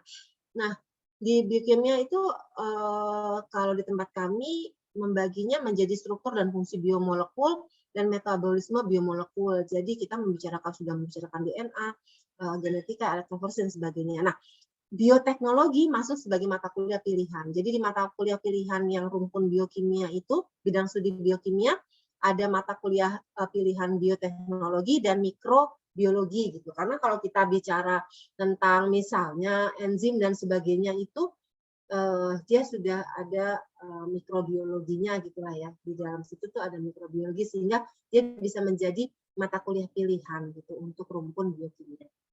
Itu masukan saja sih. Kemudian kita lihat di RPS ya, di RPS itu CPMK kan ini kimia analitik ya, bukan kimia analitik mungkin ya, Bu, kimia analisis mungkin ya, kimia analisis instrumen. Di CPMK yang pertama itu mahasiswa mampu memahami aturan dan pelaksanaan proses. Ini mungkin membicarakan kontrak kuliah ya. Kalau membicarakan kontrak kan terus bukan sebagai capaian pembelajaran gitu ya sebetulnya. Memang dia harus kalau mau belajar ya dia harus belajar kontrak, baca kontraknya dulu gitu. Iya. Nah, kemudian yang nomor 2 ini saya ambil beberapa aja sampel nanti bisa diinikan. Mahasiswa mengetahui dan menjelaskan. Ini kalau bisa sih kata kerjanya jangan 2. Menjelaskan atau mengetahui gitu kan, mengetahui itu kayaknya tidak ada ya. Kalau dia menjelaskan berarti dia sudah tahu nih. Jadi kita lihat lagi ke kata kerjanya, KKO-nya, taksonomi belum lah. Menjelaskan oke. Jadi ini kan ada 2 kata kerja. Nah, ini mampu menjelaskan ya. Mampu menjelaskan. Nah, ini juga mampu menjelaskan setiap butir tes. Ini ternyata ini sedang kuis. Nah, jadi kuis gitu terus kalau kuis kita tidak perlu ada CPMK-nya. Sudah tulis saja kuis ya. Tidak perlu mampu menjelaskan setiap butir tes gitu kan. Kan tidak, kan CPMK mata kuliah ini kan kuis kan bagian dari evaluasi sebetulnya ya. Bagian dari proses pembelajaran, jadi tidak perlu dimasukkan ke dalam CPMK. Atau masukkan saja ke sub CPMK. Kalau saya lihat CPMK-nya itu ada 14 CPMK kan. Ada 14 CPMK, tapi itu sebetulnya sih masuk ke dalam bisa kita jadikan ada beberapa jadikan satu. Seperti ini kan UV-Vis, mana lagi ini UV-Vis ya? Ini UV-Vis juga gitu ya. Ini kan sama-sama UV-Vis nih, misalnya masih sama-sama UV-Vis. Nah, CPMK-nya bisa jadi satu, nanti sub CPMK-nya yang banyak boleh. Misalnya seperti itu. Ini contoh saja, ini juga belum tentu betul. Kami CPMK-nya cuma 3. CPMK kimia analisis instrumen cuma 3, karena nanti dia akan diukur ya, kan yang akan diukur tuh itu, oh kamu sudah lulus kimia analisis instrumen, bisa apa aja gitu. Nah, ada 3, mampu mengevaluasi kualitas suatu metode berdasarkan data eksperimen. Nah, ini sub CPMK yang 2 ini. Jadi masing-masing ini nanti ada sub CPMK-nya. Sub CPMK-nya mampu menjelaskan parameter yang harus dipertimbangkan, mampu mendeskripsikan kesalahan pada analisis, misalnya seperti itu. Nanti ini juga demikian, mampu memilih metode analisis kualitatif dan kuantitatif berdasarkan karakteristik sampel secara instrumentasi. Nanti ada sub CPMK-nya. Yang ketiga, mampu menentukan rumus struktur dan rumus molekul suatu zat berdasarkan hasil analisis spektranya, misalnya. Nah, yang mungkin perlu dipertimbangkan oleh Budian dan teman-teman, ini kan kata kerjanya mengevaluasi, gitu ya, memilih metode, artinya kata kerjanya yang menunjukkan HOTS gitu ya. Ada HOTS-nya, kan mengevaluasi itu sudah di C5 misalnya gitu. Menentukan rumus struktur. Nah, seperti itu. Jadi kalau bisa jangan hanya sekedar menjelaskan. Kan kalau dia ini ya, kalau misalnya mahasiswa mampu memahami aplikasi, jangan mampu memahami aplikasi. Kalau saya menyarankan misalnya mahasiswa mampu mengaplikasikan, ya kan? Kan ini kalau ini memahami kan memahami, berarti dia C1 gitu ya, C1, C2. Tapi kalau oke, maksudnya memahami di dalam konteks CPMK ini ya, tapi memahami itu sebetulnya bisa juga menjadi HOTS. Nah, tapi kalau ini kan ada sebetulnya ini 2 kata kerja yang bisa dijadikan satu. Biasanya kalau bahasa Indonesia memang boros. Misalnya memahami aplikasi, sebetulnya kita juga bisa mengaplikasikan. Boleh nggak? Mahasiswa tuh mengaplikasikan kan misalnya dia menghitung-hitung, misalnya spektroskopi UV vis itu kan nanti keluarannya misalnya hukum Lambert-Beer gitu ya. Benar nggak sih? Kan dia bisa menghitung, kan aplikasi itu masuknya ya, hitungannya. Dia menghitung konsentrasi atau menghitung absorpsinya dan sebagainya gitu kan bisa ya. Nah, misalnya seperti itu. Kemudian ini ini mah sudah tidak usah ya, Budian dan teman-teman pasti sudah membaca ini. Nah, ini yang mau diperlihatkan, nah ini MBKM ya. Kita pokoknya Budian dan teman-teman, kalau kita menyusun kurikulum, misalnya bentuk apapun, kita misalnya memfasilitasi mahasiswa mengambil mata kuliah di luar prodi kita, di luar universitas kita gitu ya, tetap harus yang menjadi tujuan itu dia harus memperkuat pemahaman disiplin umum. Kalau kita pendidikan kimia, kita tetap harus kuat di pendidikan kimia gitu. Jadi dalam mengambil mata kuliah pilihan di luar prodi, mengambil kegiatan, mengikuti kegiatan MBKM dan sebagainya itu yang harus juga memenuhi CPL kita. Dan juga mendukung ini pemenuhan capaian pembelajaran pada profil utama prodi. Profil utama kita apa? Sebagai pendidik. Nah, sebagai pendidik itu apa saja mata kuliah yang dibutuhkan, apa saja kegiatan MBKM yang bisa dilakukan gitu. Jadi sebaiknya kita jangan melepas mahasiswa mengambil apa saja, nanti dia ngambil entah apa-apa gitu ya. Kalau dia mengambil misalnya bahasa Inggris di luar prodi, mengambil apa, itu kan memperkuat kita ya dalam rangka era globalisasi misalnya, itu memperkuat kita juga. Dia bisa membaca teks-teks bahasa Inggris di pembelajaran kimia dan sebagainya. Tapi kalau mengambilnya terlalu jauh berbeda, itu nanti tidak pemenuhan CPL pada profil utama itu tidak terpenuhi. Kemudian tapi juga bisa memberikan perluasan kompetensi ya. Bisa juga misalnya dia mengambil kegiatan MBKM-nya itu wirausaha gitu ya, misalnya di bagian wirausaha. Nah, dia boleh saja mengambil mata kuliah manajemen gitu boleh. Karena itu untuk mendukung kegiatan MBKM yang wirausaha itu misalnya. Nah, makanya tetap harus diarahkan. Jadi mahasiswa itu tetap harus diarahkan. Jadi tugas Korprodi dan tugas PA sih kalau menurut saya ini tugas PA terutama penasihat akademik harus lebih mengarahkan, harus lebih berperan dalam mengarahkan mahasiswa mengambil program-program MBKM yang akan diikuti gitu. Tentunya juga dengan pemantauan dari program studi. Nah, untuk tujuannya untuk memperoleh pendalaman kompetensi dan pengalaman belajar yang lebih nyata, misalnya dengan melalui kegiatan magang, itu juga bisa kita arahkan. Kalau misalnya dia kegiatan magangnya apa gitu, misalnya dia kelapa sawit kan ini unggulannya, misalnya dia magang di kelapa sawit, boleh nanti mata kuliah pilihannya bisa mengambil mata kuliah pilihan yang mengarah, yang mendukung pemahaman dia tentang kelapa sawit, pengolahan limbahnya dan sebagainya, misalnya seperti itu. Jadi tetap diarahkan, jangan sampai dia melakukan kegiatan MBKM lalu dia mengambil mata kuliah pilihan itu tidak mendukung juga gitu. Jadi kan tanggung gitu pendalaman kompetensinya. Nah, seperti itu. Nah, ini misalnya contoh sebaran mata kuliah, maaf nih saya jadi contoh-contoh nih, padahal belum tentu betul juga ya, kita sedang sama-sama membuat merevisi kurikulum. Nah, sebaran mata kuliah misalnya kalau di UNJ, nah ini yang tahun 2017, ini tahun 2020 ada beberapa perubahan, jadi misalnya wajibnya ini berkurang 5 SKS, kemudian sehingga ada keleluasaan untuk melakukan kegiatan Merdeka Belajar yang 12-20 SKS gitu. Ada sebarannya itu. Nah, ini MKU, ini mata kuliah ciri universitas. Kita tidak bisa bilang Ibu juga pasti ada mata kuliah ciri universitas kan?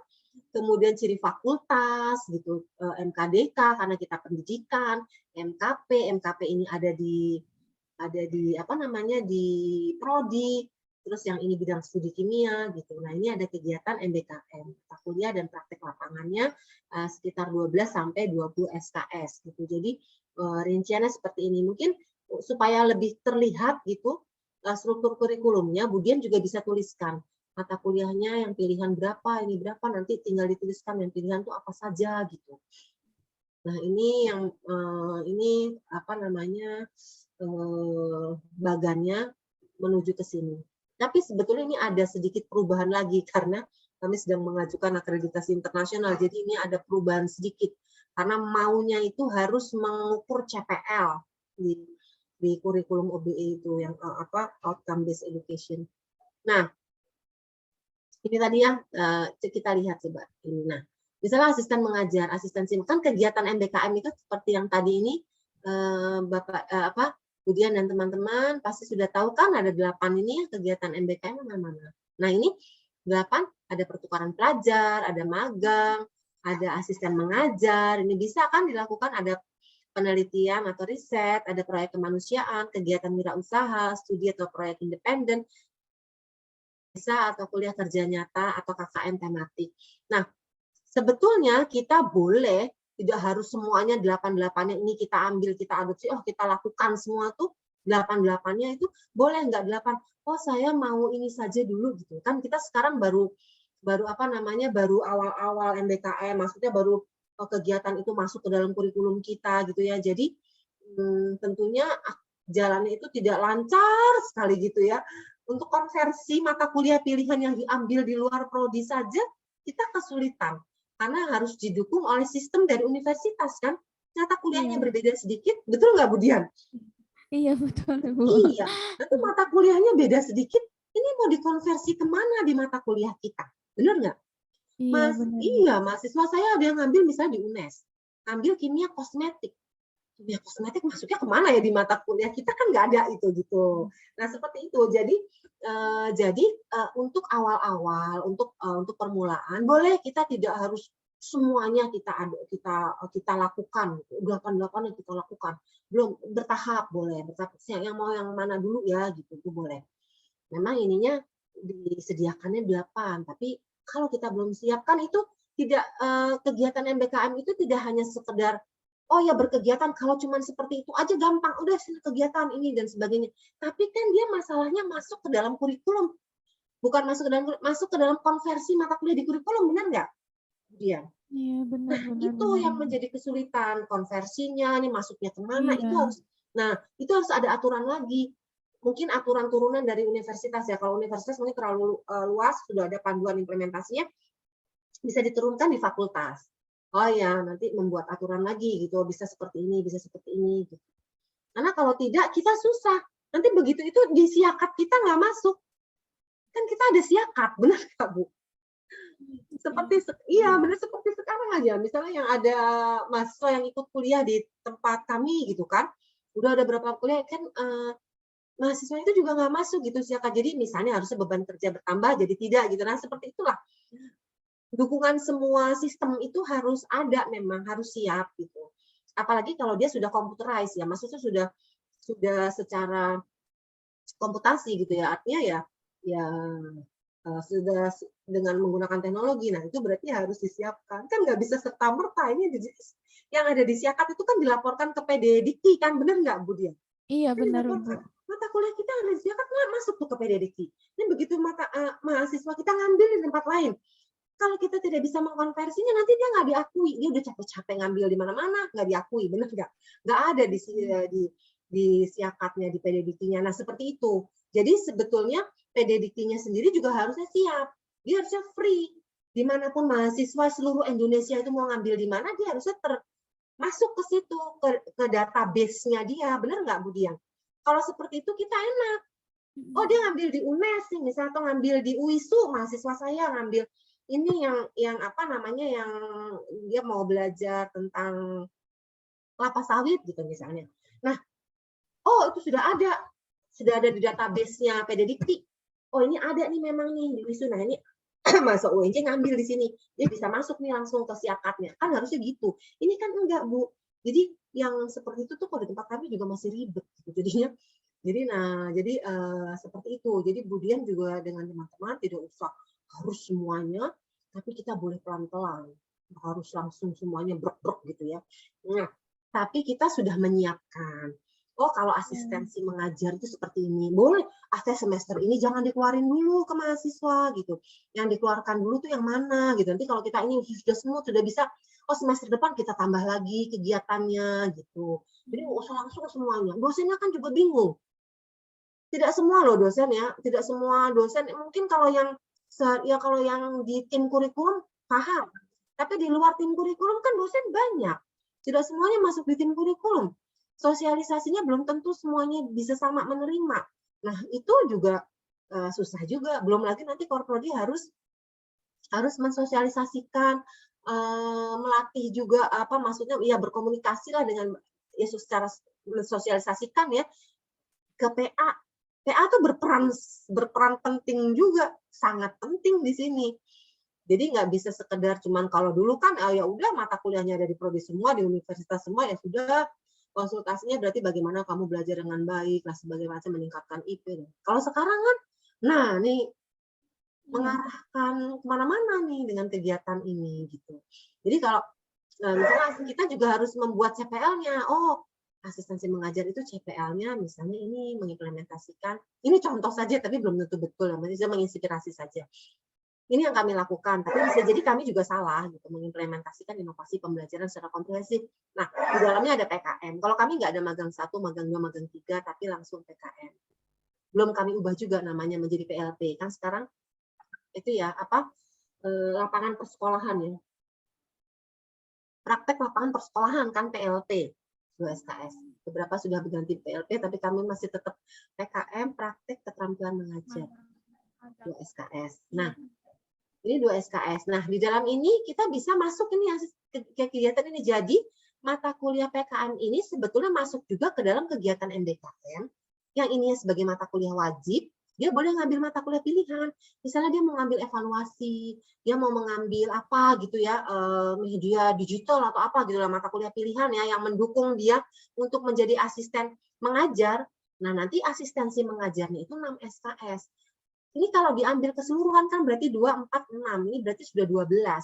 12 nah yang ini 2, 12, 6. Berarti 20. Makanya kami sebutkan bahwa kegiatan MBKM-nya itu 12 sampai 20, misalnya gitu. Jadi nanti diarahkan kalau dia mengambil kegiatan MBKM-nya itu asistensi mengajar, ya sudah kamu ngambil mata kuliah pilihannya yang ini gitu, yang mendukung misalnya gitu. Penelitian juga begitu, SPS-nya masuk ke dalam kegiatan MBKM itu ya. SPS, skripsi ini sebagai yang wajibnya. Nah, nanti mata kuliah pilihannya silakan. Kalau misalnya mata penelitiannya itu ke arah materinya misalnya tentang organik, misalnya dia mau mengambil mata kuliah apa gitu yang di organik ya boleh saja gitu. Mata kuliah pilihannya ini bisa pendidikan, bisa juga bidang studi gitu. Nah, kemudian penelitian mandiri. Kan ada praktek penelitian mandiri namanya SKS gitu. Jadi digabung ini kan menjadi 12 dengan 6 juga ya, 12 dengan 20, sekitar 12 sampai 20 gitu. Terus proyek mandiri, bisa mengambil misalnya proyek mandirinya apa. Nanti mata kuliah pilihannya diarahkan. Oh, saya misalnya mau membuat proyek mandiri pengolahan limbah misalnya, model pengolahan limbah misalnya. Ya diambil mata kuliah tentang itu, tentang K3, tentang pengolahan limbah dan sebagainya. Jadi diarahkan ke sana. Nah, kewirausahaan juga demikian. Misalnya akan ada CPL-nya sendiri. Nah, nanti mata kuliah kewirausahaannya sendiri yang wajib sudah atau yang pilihan ya, 2 SKS. Jadi mata kuliah pilihannya tadi boleh apa gitu. Nanti proyek kewirausahaan. Dia bikin kan praktek. Nah, ini prakteknya ini menjadi kegiatan MBKM. Jadi kegiatan MBKM-nya nggak bisa tidak cuma praktek ininya saja, tetapi masuk ini sebetulnya ini karena ini kan mendukung ke sini. Gitu. Makanya kami program MBKM-nya blended. Kalau blended kan berarti masuk juga mata kuliah pilihan wajib dan pilihannya yang ada di prodi. Kemudian KKN pengembangan desa juga begitu. Mata kuliah pilihannya, KKN-nya tentang apa nih? Dia mau mengembangkan apa di KKN? Nah, udah silakan diambil. Kita mengarahkan nih, dosen PA mengarahkan mengambil mata kuliah yang mendukung KKN-nya. Demikian juga dengan magang industri. Gitu. Nah, mungkin sampai di sini nanti kita lanjutkan dengan diskusi, Bu Dian. Oh iya, saya mau share yang ini, yang RPS ya. Ntar dulu saya share sekali lagi yang RPS. Nah, kami itu sedang dapat proyek hibahnya SFD. SFD itu apa ya? Saudi Arabia Foundation gitu ya. Saudi Foundation Development gitulah dari Saudi. Jadi itu RPS-nya harus, maksudnya dia punya template, maksudnya harus mengikuti dia gitu RPS-nya. Jadi RPS di tempat kami itu diubah terus sampai keliengan saya ngurusin RPS terus keliengan sendiri tuh dosen-dosen. Aduh, apalagi nih gitu, kasihan deh prodinya tuh, Budian tuh pasti ngerasain. Ini diubah lagi, ini belum beres sudah diubah lagi, ini belum beres diubah lagi. Nah, seperti itu. Nah, jadi ubah-ubah. Jadi mohon maaf nih saya memberikan contoh jadi belum. Cuma saya melakukan sendiri. Misalnya gini ya. Kalau Budian sih saya lihat sih RPS-nya Budian di mana ini ya? RPS-nya Budian ini saya lihat. Ini RPS bukan sih? Kurikulum. Kurikulum itu, Ibu. Oh iya, nih kurikulum. Ini kurikulum. Kebanyakan ini yang dibuka sebentar. RPS-nya Budian itu mana ya? RPS misalnya. Kok nggak ada RPS-nya Budian ya? Manakah? Sudah di WA, Ibu. Saya udah, maksudnya saya udah buka, saya mau buka, oh ini kan kali ini ada show. Oh, saya mau share ke sini. BKM apa udah saya tutup ya? Rasanya saya belum tutup deh. RPS ini analitik instrumen ini kan ada nih. Nah, ini sebentar. Saya buka kok. Kok nggak ada ya? Kita harus saya tutup dulu salah satu. Kebanyakan yang dibuka nih jendelanya. Dokumen kurikulum ini saya tutup dulu. Nah, supaya ini bisa keluar.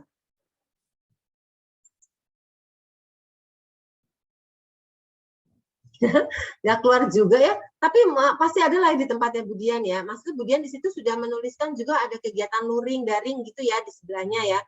Nah, ya, Ibu. Nah sudah ada luring, daring gitu ya. Ini kok juga jadi saya tutup juga nih ke RPS yang ini nih. Nah, saya bantu share, Bu. Nggak usah, saya cuma mau memperlihatkan gini bagaimana saya mengubah-ubah RPS sampai keliengan. Jadi kan kalau di tempat Budian kan sudah di share ya, misalnya oh ini luring, oh ini daring gitu ya. Cuman daring seperti apa kan nggak tahu. Itu cuma tertulis 2 kali 50 menit, benar nggak? Berarti Vcon terus gitu. Kan tidak ada penjelasan daringnya seperti apa gitu ya. Betul, nah sama sih di tempat saya juga begitu Bu, yang diminta SFD juga begitu. Tapi akhirnya saya membuat sendiri. Saya membuat sendiri, maksud saya kan ngajar kinetika. Jadi saya buat sendiri. Oh, saya ubah nih. Jadi saya ini RPS, rencana rincian kegiatan saya daring. Saya kan menggunakan kan kita tidak mungkin menggunakan Vicon terus ya. Maksudnya Zoom terus kalau ngajar. Jadi saya juga kadang menggunakan LMS. Kita punya LMS, ada LMS UNJ. Mungkin Budian dan teman-teman juga di UNJ juga ada LMS-nya kan. Nah, Ada, Ibu. Nah, ada LMS-nya. Jadi saya buat begini. Kan daring, begitu diconteng daringnya yang mau dilakukan apa? Apakah Vicon? Kalau yang di RPS yang UISU bikin, dan saya juga bikinnya juga seperti itu, akhirnya diminta SFG cuma diconteng daring saja.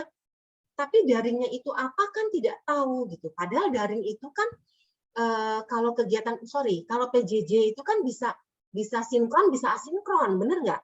Iya. Saya buat, ini sih sebenarnya cuma untuk inspirasi saja. Saya buat, jadi kalau saya CPMK-nya gini, oh saya mau buat nih sinkronnya tatap maya, saya tulis. Saya akan melaksanakan via Zoom pada hari Jumat tanggal 5. Kan ini saya rencana, berarti saya lihat tanggal nih. Karena kita harus buat tanggal, oh saya tanggal 5 nih saya ngajar tiap Oh, Jumat. spesifik ya, Bu. Maksudnya ini buat pegangan saya, tapi teman-teman juga nggak mau bikin, nggak mau ribet-ribet, udah diminta itu aja. Cuma kan kita sebagai dosen susah ya, maksudnya saya mau ngapain nih? Saya mau daring, apa saya mau via LMS atau mau apa PJJ-nya gitu. Jadi saya buat spesifik. Buat saya aja sendiri nih, buat pegangan saya sendiri aja. Oh Jumat nih, saya mau Vicon via Zoom. Via Zoom.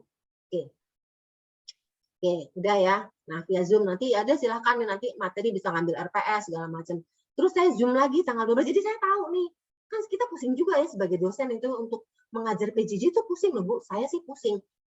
Oh ya, saya berarti Jumat ini Zoom, Jumat depannya Zoom.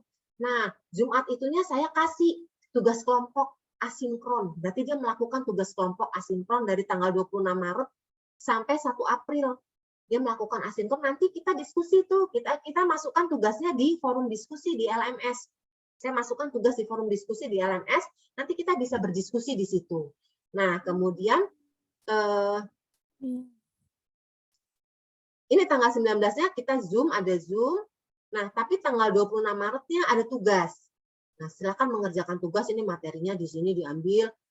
Nah, terus kemudian nanti presentasi tugas. Nah, ini presentasi hasil tugas nih. Bawahnya nih tanggal 2 April nih harusnya 2 April di sini. Oh 2 April berarti saya presentasi tugas gitu. Nah terus kemudian ya gitulah seperti itu, nih ada tugas individu misalnya. Oh ini ada Zoom nih, berarti nanti di sini pembahasan tugas individu gitu. Kalau misalnya tidak semuanya, jadi tidak selalu setiap minggu saya tatap maya dengan Zoom itu tidak. Jadi ada yang dia mengerjakan tugas di LMS, kita diskusi di forum diskusinya LMS gitu. Jadi kan jadi ada perbedaan tanggal. Nah, kalau yang seperti ini kan lama nih, 29 11 Juni kan kita nggak ketemu nih di Zoom-nya gitu misalnya. Nanti kita ketemu lagi di Zoom tanggal 12 Juninya gitu, dan 19 seperti itu. Nah, kalau yang RPS yang akhirnya yang UNJ punya juga sama dengan yang UISU. Jadi cuman oh ini luring apa daring? Oh ini daring. Ini apa? Tapi kan kita semuanya daring contrengnya, benar nggak? Kan lagi PJJ. Iya benar. Ada luringnya. Tapi daringnya kita nggak tahu. Daringnya itu apa? Apakah via LMS atau Zoom terus? Nah kalau saya lihat di tempatnya yang dikirim Budian RPS-nya itu ada ceramah, metodenya ceramah gitu ya, tanya jawab, ceramah tanya. Itu kan berarti dilakukan via Zoom seperti ini ya. Karena ini kan berarti cerana itu, berarti kan dia sebetulnya kalau seperti itu berarti dia sebetulnya luring yang didaringkan gitu, paham nggak? Iya benar.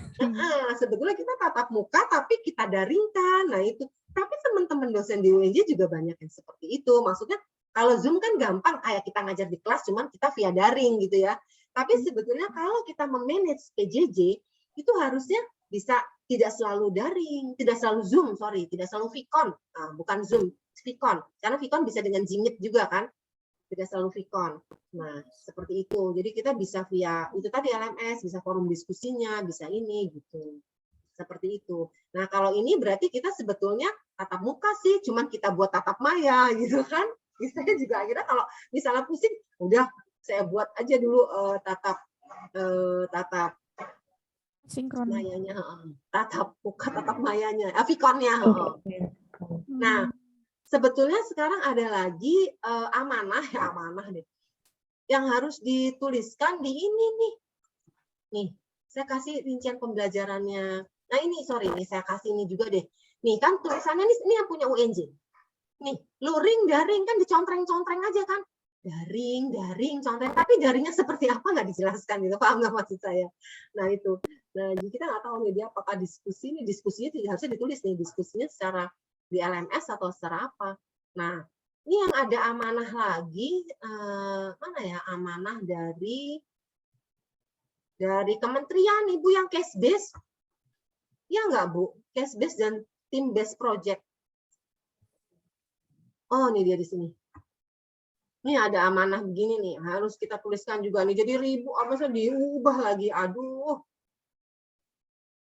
Ini yang CBL, kegiatan pembelajarannya itu case based learning atau case method dan TBP team based project. Boleh pilih. Tapi kementerian itu menuliskan itu cuma 2, CBL dan TBP atau CM gitu ya, case method atau case based learning dan TBP. Nah, ini kan mata kuliahnya miskonsepsi, kan nggak bisa dibuat TBP, gitu ya. Ini kan miskonsepsi. Ini punyanya, saya ambil RPS CS2 nih, dia udah lengkap lah dibuat contoh. Jadi ambilnya case base gitu. Ini juga ribut nih. Maksud kita ribet juga nih di sini nih, karena mengubah. Memangnya metodenya cuma itu, nggak ada lagi metode gitu kan, dosen pada teriak. Nah ini case based learning kan. Jadi menggunakan apa gitu, jadi dijelaskan. Berarti kan dia menggunakan kasus ya, studi kasus gitu, semacam kasus. Jadi kita harus menyiapkan kasusnya. Kasus yang pertama yang dibahas apa? Nah ini disiapkan. Oh ini lampirannya, kasus pertama tentang pH air di laboratorium. Kasus kedua tentang pH asam klorida. Kasus ketiga tentang, aduh perutku sakit lah, apa-apa gitu ya, tentang kasus.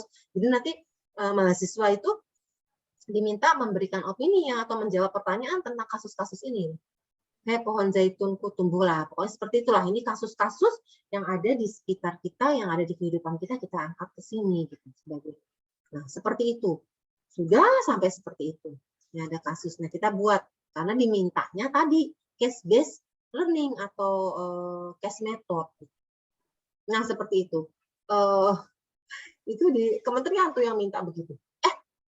Saya share screen nggak sih nih barusan? Belum, Bu. Masya Allah, kok Bu Dian teh diem-diem aja. Saya buka-buka ini kok diem-diem aja. Saya kan ada tadi. Nah ini nih, jadi diulang lagi ya. Nih, ini ada rencana pembelajaran nih contoh yang miskonsepsi. Oh ini iya, kelihatan Ibu. Nah kelihatan kan ini miskonsepsi Ya. ini punyanya Bu Yuli yang ngajar Pak. Ada 3 orang dosen, ini di S2. Mungkin sama aja lah. Nah ini capaian pembelajaran S2 ya ini.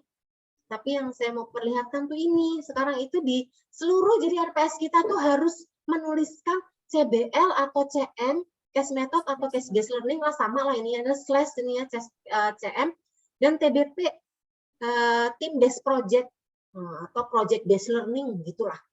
Itu kementerian tuh menuliskan seperti itu. Jadi kita ubah begini. Nah, ini kan miskonsepsi. Kalau miskonsepsi kan nggak mungkin TBP. Semua orang juga bertanya, memangnya kita nggak boleh pakai model yang lain? Apakah cuma harus CBL atau TBP saja? Cuma memang spesifik ditulis CBL dan TBP. Coba dibuka di ininya kementerian, saya lupa tuh ada peraturannya seperti itu. Jadi diubah lagi semuanya. Nah, ini karena ini miskonsepsi, jadi mengambil pola pembelajarannya yang case-based learning, tidak yang project. Tapi kalau media pembelajaran, kita bisa project. Saya kebetulan media pembelajaran, saya cari RPS saya nih belum ketemu tadi, sebenarnya udah ada. Nah, saya menggunakan team-based project, project-based learning, karena media, kan dia bisa membuat media dan sebagainya. Karena dia kasus, berarti dia mencari kasusnya kan. Dia harus di dalam RPP itu harus tertulis kasus kita mau apa. Dia mendiskusikan kasusnya dan sebagainya. Ini kasus-kasusnya ada beberapa. Oh ini kasus pertama, kemudian ada kasus kedua gitu ya. Kasus ketiga ini yang dipakai sebagai pembelajaran di case method itu tadi. Nah, sebetulnya kan memang kita tidak bisa ya semua pelajaran, semua materi itu pakainya cuma 2 model. Jadi kalau menurut saya sih boleh aja sih Ibu pakai apa saja yang sesuai dengan karakteristik materi. Kan kita belajar ya secara pedagogi bahwa model pembelajaran atau metode pembelajaran itu sesuai dengan karakteristik materinya. Seperti ini kita nggak bisa dipaksakan project, orang miskonsepsi. Ya belajarnya pakai case method. Gitu. Dengan kasus-kasus ini dia tahu di mana ada miskonsepsinya gitu. Seperti itu. Nah, seperti ini. Itu sampai ke sini. Tesnya, pakainya tes apa gitu ya. Terus kemudian ini kebijakan perkuliahan. Nah, ini sama nih seperti yang saya bilang. Oh, ini kan CPM. Nah, ini CPMK, ini sub CPMK. Dia minta sub CPMK. Nah, ini sama yang seperti saya tadi katakan, yang sudah juga dilakukan oleh Bu Dian dan teman-teman ya. Luring daring dicontreng aja daringnya, tapi kita tidak tahu daringnya seperti apa. Nah, kita mungkin buat sendirilah untuk panduan kita bahwa kita akan melakukan apa dengan daring kita itu atau dengan PJJ kita itu kita akan melakukan apa, silakan. Karena saya lihat di UISU itu juga sudah ada LMS-nya kan, sudah ada learning management system-nya kan, jadi yang bisa dipakai untuk belajar di luar Vicon. Atau kalau kita misalnya belum support gitu LMS-nya, kita bisa menggunakan Google Classroom. Google Classroom itu sudah support sekali. Sudah ada, Ibu. Nah, sudah ada LMS berarti bisa dipakai tuh, Bu Dian. Bisa dipakai. Nah, nanti jadi jangan selalu Vicon, tapi di-share ke LMS, diskusi di LMS gitu. Jangan semuanya Vicon. Nanti kita tahu nih, oh ini daring nih Vicon, daringnya tuh Vicon. Apalagi LMS gitu, kita diskusi via LMS gitu, nggak harus selalu Vicon. Gitu. Mungkin itu dari saya. Terima kasih kalau ada yang ingin didiskusikan. Assalamualaikum warahmatullahi wabarakatuh. Mudah-mudahan bermanfaat. Mohon maaf lahir batin. Waalaikumsalam warahmatullahi wabarakatuh. Waalaikumsalam warahmatullahi wabarakatuh. Terima kasih Ibu, banyak sekali ilmu yang baru yang kami dapat. Mudah-mudahan diskusi ini bisa kami aplikasikan dalam penulisan RPS kami nanti. Ya. Ya. Sebentar Ibu, ada tambahan sedikit dari Ibu juga. Ya. Nanya ini Bu. Bu Maria. Ya. Ini kan ada MBKM. Kemudian kan kami kan memang kebetulan dapat PJJ ya. Ya.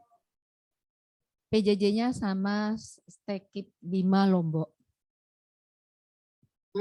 Sama STEKIP Bima NTB ya. Nah,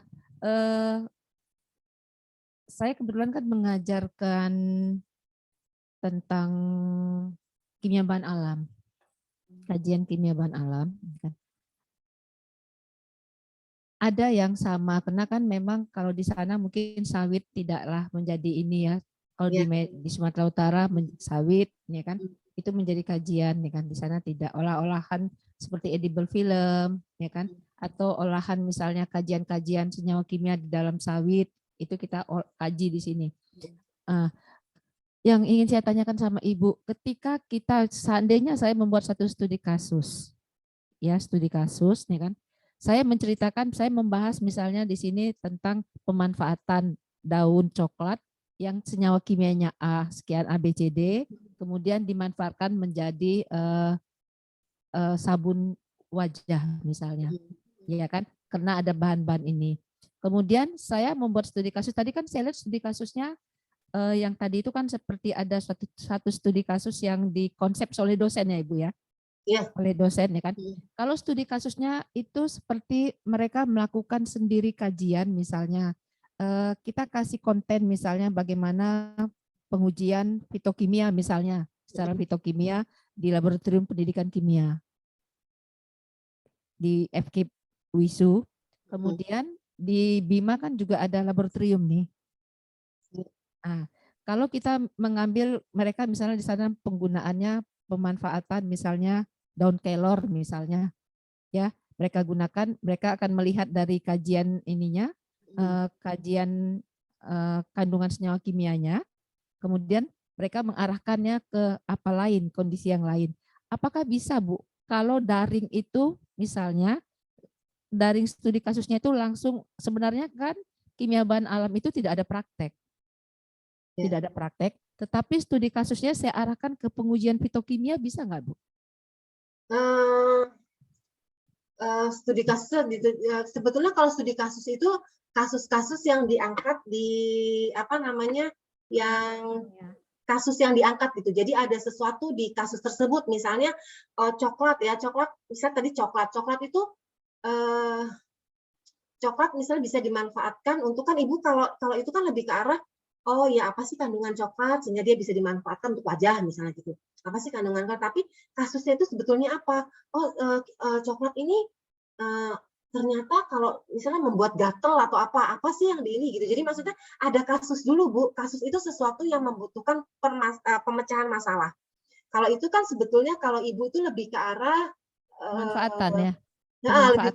lebih ke arah discovery learning ya, lebih ke arah discovery. Jadi mencari apa sih sebetulnya uji fitokimianya itu isinya apa dan sebagainya gitu, lebih ke arah discovery. Maksudnya lebih ke arah ke inquiry-nya. Tapi bukan kasus. Kalau kasus itu ada kasus apa sih sehingga itu bisa kita selesaikan gitu. Iya, berarti itu namanya kayak jadi yang saya lakukan itu sebenarnya yang ingin saya tanyakan Ibu, apakah bisa gitu? Sebenarnya mata kuliah itu tidak ada praktikum, tetapi untuk pemahaman siswa kepada kandungan kimia bahan alam boleh ini, saja Bu, bisa, boleh. ya? Boleh, itu kan berarti kan kegiatan praktikum, boleh Bu. Jadi kan itu menambah keterampilannya mahasiswa, boleh Bu. Jadi di dalam mata kuliah kita itu kan yang mengatakan tidak ada praktikum, itu siapa Bu? Memang tidak ada mata kuliah maksudnya tidak ada mata kuliah praktikum Ya, fitokimia. tidak ada Ya, kimia bahan alam oke. itu. Tapi kita boleh Bu. Itu kan berarti di dalam proses pembelajaran kita di RPP-nya kita melakukan ya uji sedikit lah gitu, identifikasi boleh saja sih Bu. Boleh, Jadi tapi kan itu tidak mata kuliah praktikum secara umum gitu ya Bu, hanya 1-2 gitu ya untuk lebih memahamkan gitu ya. Jadi boleh saja, Bu. seandainya lah kondisi seperti itu kan, ini kan kita jadinya mahasiswa di Bima, mereka melakukan di laboratorium Bima, ya kan. Kemudian yang kita memberikan memasukkan satu konten di YouTube. Jadi itu menjadi panduan mereka untuk melakukan kegiatan, termasuk mahasiswa di kimia kita lepaskan, kita tidak langsung berhadapan sama, jadi mereka yang melakukan secara mandiri di lab. Karena kan kebetulan mata kuliah ini bagi siswa semester 5. Tapi Bu, kalau misalnya tidak ada dosennya di lab, apakah boleh? Kalau di kami Bu, kalau di kami itu memang prinsipnya laboratorium itu adalah rumah. Jadi memang kita sudah dari awal dulu waktu saya masih Kaprodi, kita sudah konsep bagi anak-anak setiap menyelesaikan diskusi apapun itu mereka menggunakan laboratorium. Jadi laboratorium adalah ada rumah untuk mahasiswa kimia itu jadi rumah. Jadi memang ada keleluasaan kita berikan ya kan, tapi tentunya saya memantau dari jauh. Saya tetap berada di kampus, mereka kasih Ibu nanti jam sekian ketemu sama Ibu, atau tiba-tiba saya sudah datang aja ke lab. Jadi saya tidak berada di samping mereka, supaya kalau yang dulu-dulu, yang lalu-lalu ketika saya masih Kaprodi yang lalu, memang kita langsung mendampingi terus-menerus. Tapi kan dengan MBKM ini, kita kan juga mereka harus punya pola sendiri juga ya. Walaupun ada buku panduan, ya kan, kita memberikan keleluasaan kepada mereka. Karena kadang-kadang mahasiswa kalau kita berada di samping mereka, Bu, ini dimasukkan segini ya Bu. Ini begini Nanya terus ya Bu. Padahal buku panduan sudah ada. Bu, ini kekentalannya segini ya Bu. Jadi memang kita biasakan. Nah, itu boleh ya Ibu? Boleh. Jadi misalnya Ibu tadi Bu juga menambahkan nanti saya akan buat video gitu. Itu kan lebih bagus kan. Ya, itu videonya. Jadi untuk mereka melakukan. Jadi maksud saya di RPS-nya itu kita menyatakan, kita tuliskan di RPS-nya itu.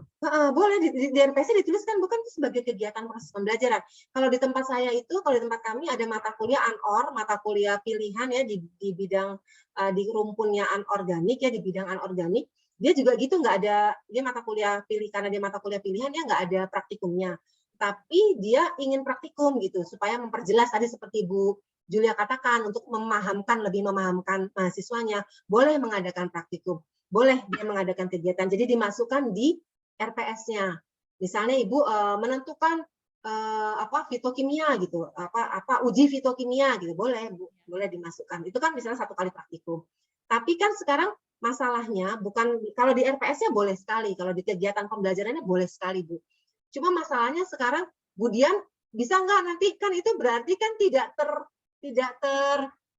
tidak terstruktur untuk pembiayaannya Bu. Tahu nggak maksud saya? Kan kalau praktikum kan ya, nah itu kan berpengaruh lagi terhadap zat, bahan dan sebagainya gitu maksud saya. Kan kalau kita mata kuliah praktikum organik misalnya, kita sudah setting bahan-bahannya, sudah. Tapi kalau ini kan di dalam RPS nggak ada mata kuliahnya. Nah, bahannya dari mana? Itu Bu, kita juga kemarin begitu. Jadi yang anorganik akhirnya diambilkan pakai dana penelitian karena nggak ada dananya di lab gitu. Nah kebetulan harus nah seperti itu. Sebetulnya sih itu mungkin teknis saja ya, tapi kalau bolehnya Bu secara akademiknya boleh sekali.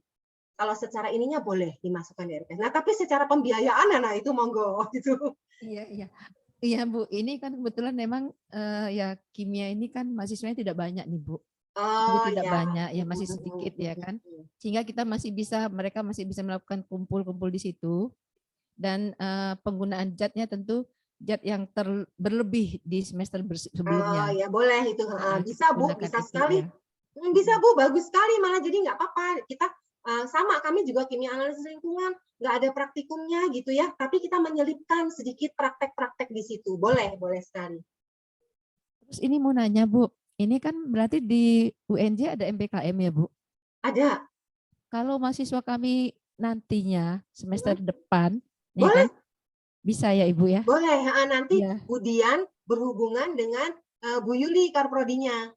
Nah, nanti saling boleh sekali Bu Julia, sangat boleh. Jadi nanti kami juga kerjasamanya kan memperbanyak kerjasama kan Bu Julia, itu sangat bagus sekali.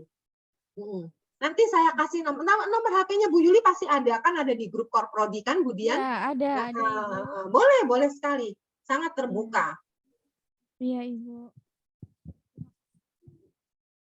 Jadi Bu Maria, tadi saya udah ngelihat juga ya bagaimana pengarahan CPL, pengarahan pengambilan mata kuliah, pilihan mata kuliah yang diambil oleh mahasiswa termasuk MBKM terhadap terhadap skripsi yang dia inginkan nantinya. Kan ada capaian pembelajaran ya kan. Dia ingin jadi kemana gitu arahnya gitu kan. Ya kan. Artinya kalau saya melihatnya kan, berarti dari semester 3 gitu ya, mahasiswa ini sudah bisa mengarahkan nanti dia akan mendapatkan bidang kajiannya kemana gitu ya Bu? Ya, boleh sih Bu, makanya kan sebetulnya mata kuliah tadi pilihan itu sebarannya bisa dari semester berapa aja Bu. Nah misalnya bisa ada di semester, kita susah ya kalau yang pendidikan itu strict di semester atas saja tuh nggak bisa. Jadi dari semester 3 pun kadang sudah ada mata kuliah pilihan gitu. Jadi makanya di sini peran PA itu sangat penting sekali gitu kan. Kita berkomunikasi, nanti saya mau KKN, nanti saya mau ke ini. Kadang-kadang kan setiap mahasiswa tuh punya keinginan yang berbeda-beda. Nah, nanti kita bisa arahkan, oh kalau kamu mau wirausaha, kamu sebaiknya ngambil mata kuliah ini gitu. Jadi kan kita itu tadi peran PA itu tadi kita harus mengoptimalkan peran PA di sini dalam kegiatan MBKM. Nanti kalau mahasiswanya makin banyak makin pusing itu karproginya. Karena kan masing-masing beda-beda. Ya. Ada juga yang nggak mau Bu, saya nggak mau kok kegiatan MBKM gitu, nanti aja gitu. Ada juga yang seperti itu. Nah, tapi lihat lagi kebijakannya universitas, kalau semuanya mengharuskan, mewajibkan semua mahasiswa ya harus diikuti gitu. Kan beda-beda tuh Bu, setiap universitas kebijakannya gitu. Iya, benar. Ibu.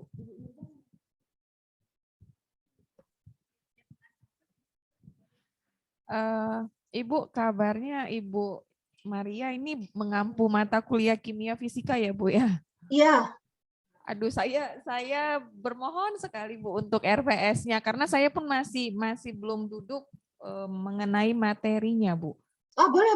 Nanti saya kirim yang termo sama Alhamdulillah, makasih banyak Ibu. Ya, boleh. Ya, karena kita juga masih bingung nih Bu dengan format apa namanya RPS yang sekarang yang Oh iya boleh. format Tapi RPS mungkin dari saya gini sebagai inspirasi saja, mungkin kalau yang mata kuliah yang lainnya mungkin RPS-nya bentuknya masih yang ya standar, tapi memang sudah ini belum ada yang belum luringnya nggak apa-apa ya Bu, tapi kan nggak apa-apa Ibu. materi-materinya itu sudah tersusun sama lah, jadi tinggal ubah-ubah sedikit, maksudnya mengubah modanya saja. Iya, Ya iya, nanti Bu. saya kirimkan nanti lewat Baik, ujian Ibu. ya. Terima kasih banyak, Ibu. Ya.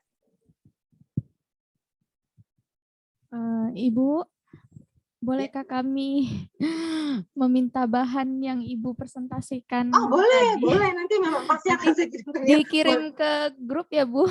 Oh iya, iya, iya. Nanti saya kirim ke grup ya. Ya, Iya, baik. Bu.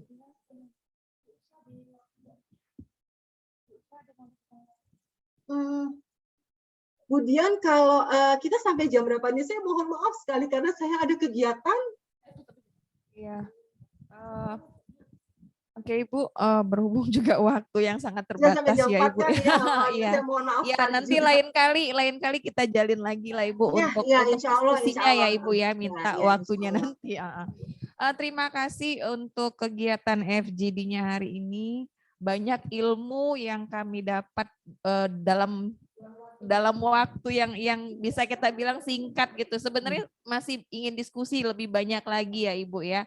Nah, jadi kami minta untuk kedepannya Ya, insya Allah. kami perbaikin dulu, kemudian nanti Ya. kita diskusikan Ya, kembali dengan ya. Ibu. Terima kasih. Sama-sama. Acaranya berjalan dengan lancar, alhamdulillah. Saya tutup Alhamdulillah. kegiatan ini dengan sama-sama kita mengucapkan alhamdulillah. Alhamdulillah. Alhamdulillahirobbilalamin. Maaf Baik. lahir batin, Bu Julia, Baik. Bu Dian, dan teman-teman Ibu. semua. Iya Ibu. Kita jadi foto bersama. Jadi Bu, jadi foto oke. bersama ya Bu. Saya paling senang foto soalnya. Iya Bu. Bu, berikan senyum terbaik Ibu. Siap, siap. 1, 2, 3.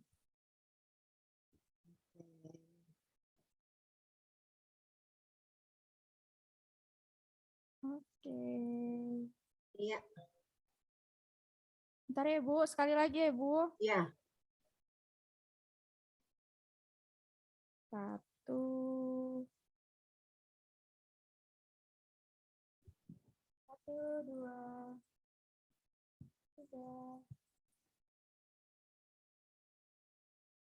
Kok diem semua? Kenapa kalau foto harus diem?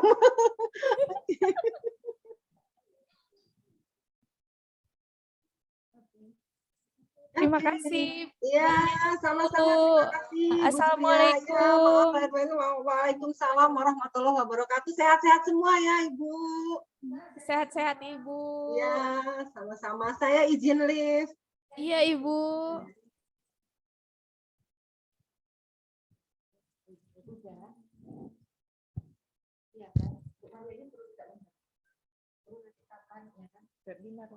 Webinar kita ada penurunan kok kayak hal kita siapkan ya kan Din, ya kan, atau kita pakai uang BJJ kita nanti kita undang lagi untuk kebagusan kita punya, iya kan, karena kan kemarin udah dibilang Bu apa nanti ikut masuk BJJ 100,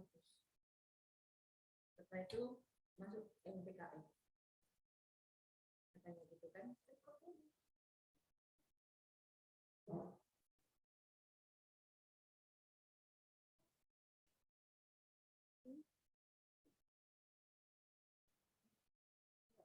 Ini ada ini loh ya, nanti harus disimpan dulu di kotak atau kayak mana? Caranya Abang Indra. Abang Indra bisa nggak? Enggak.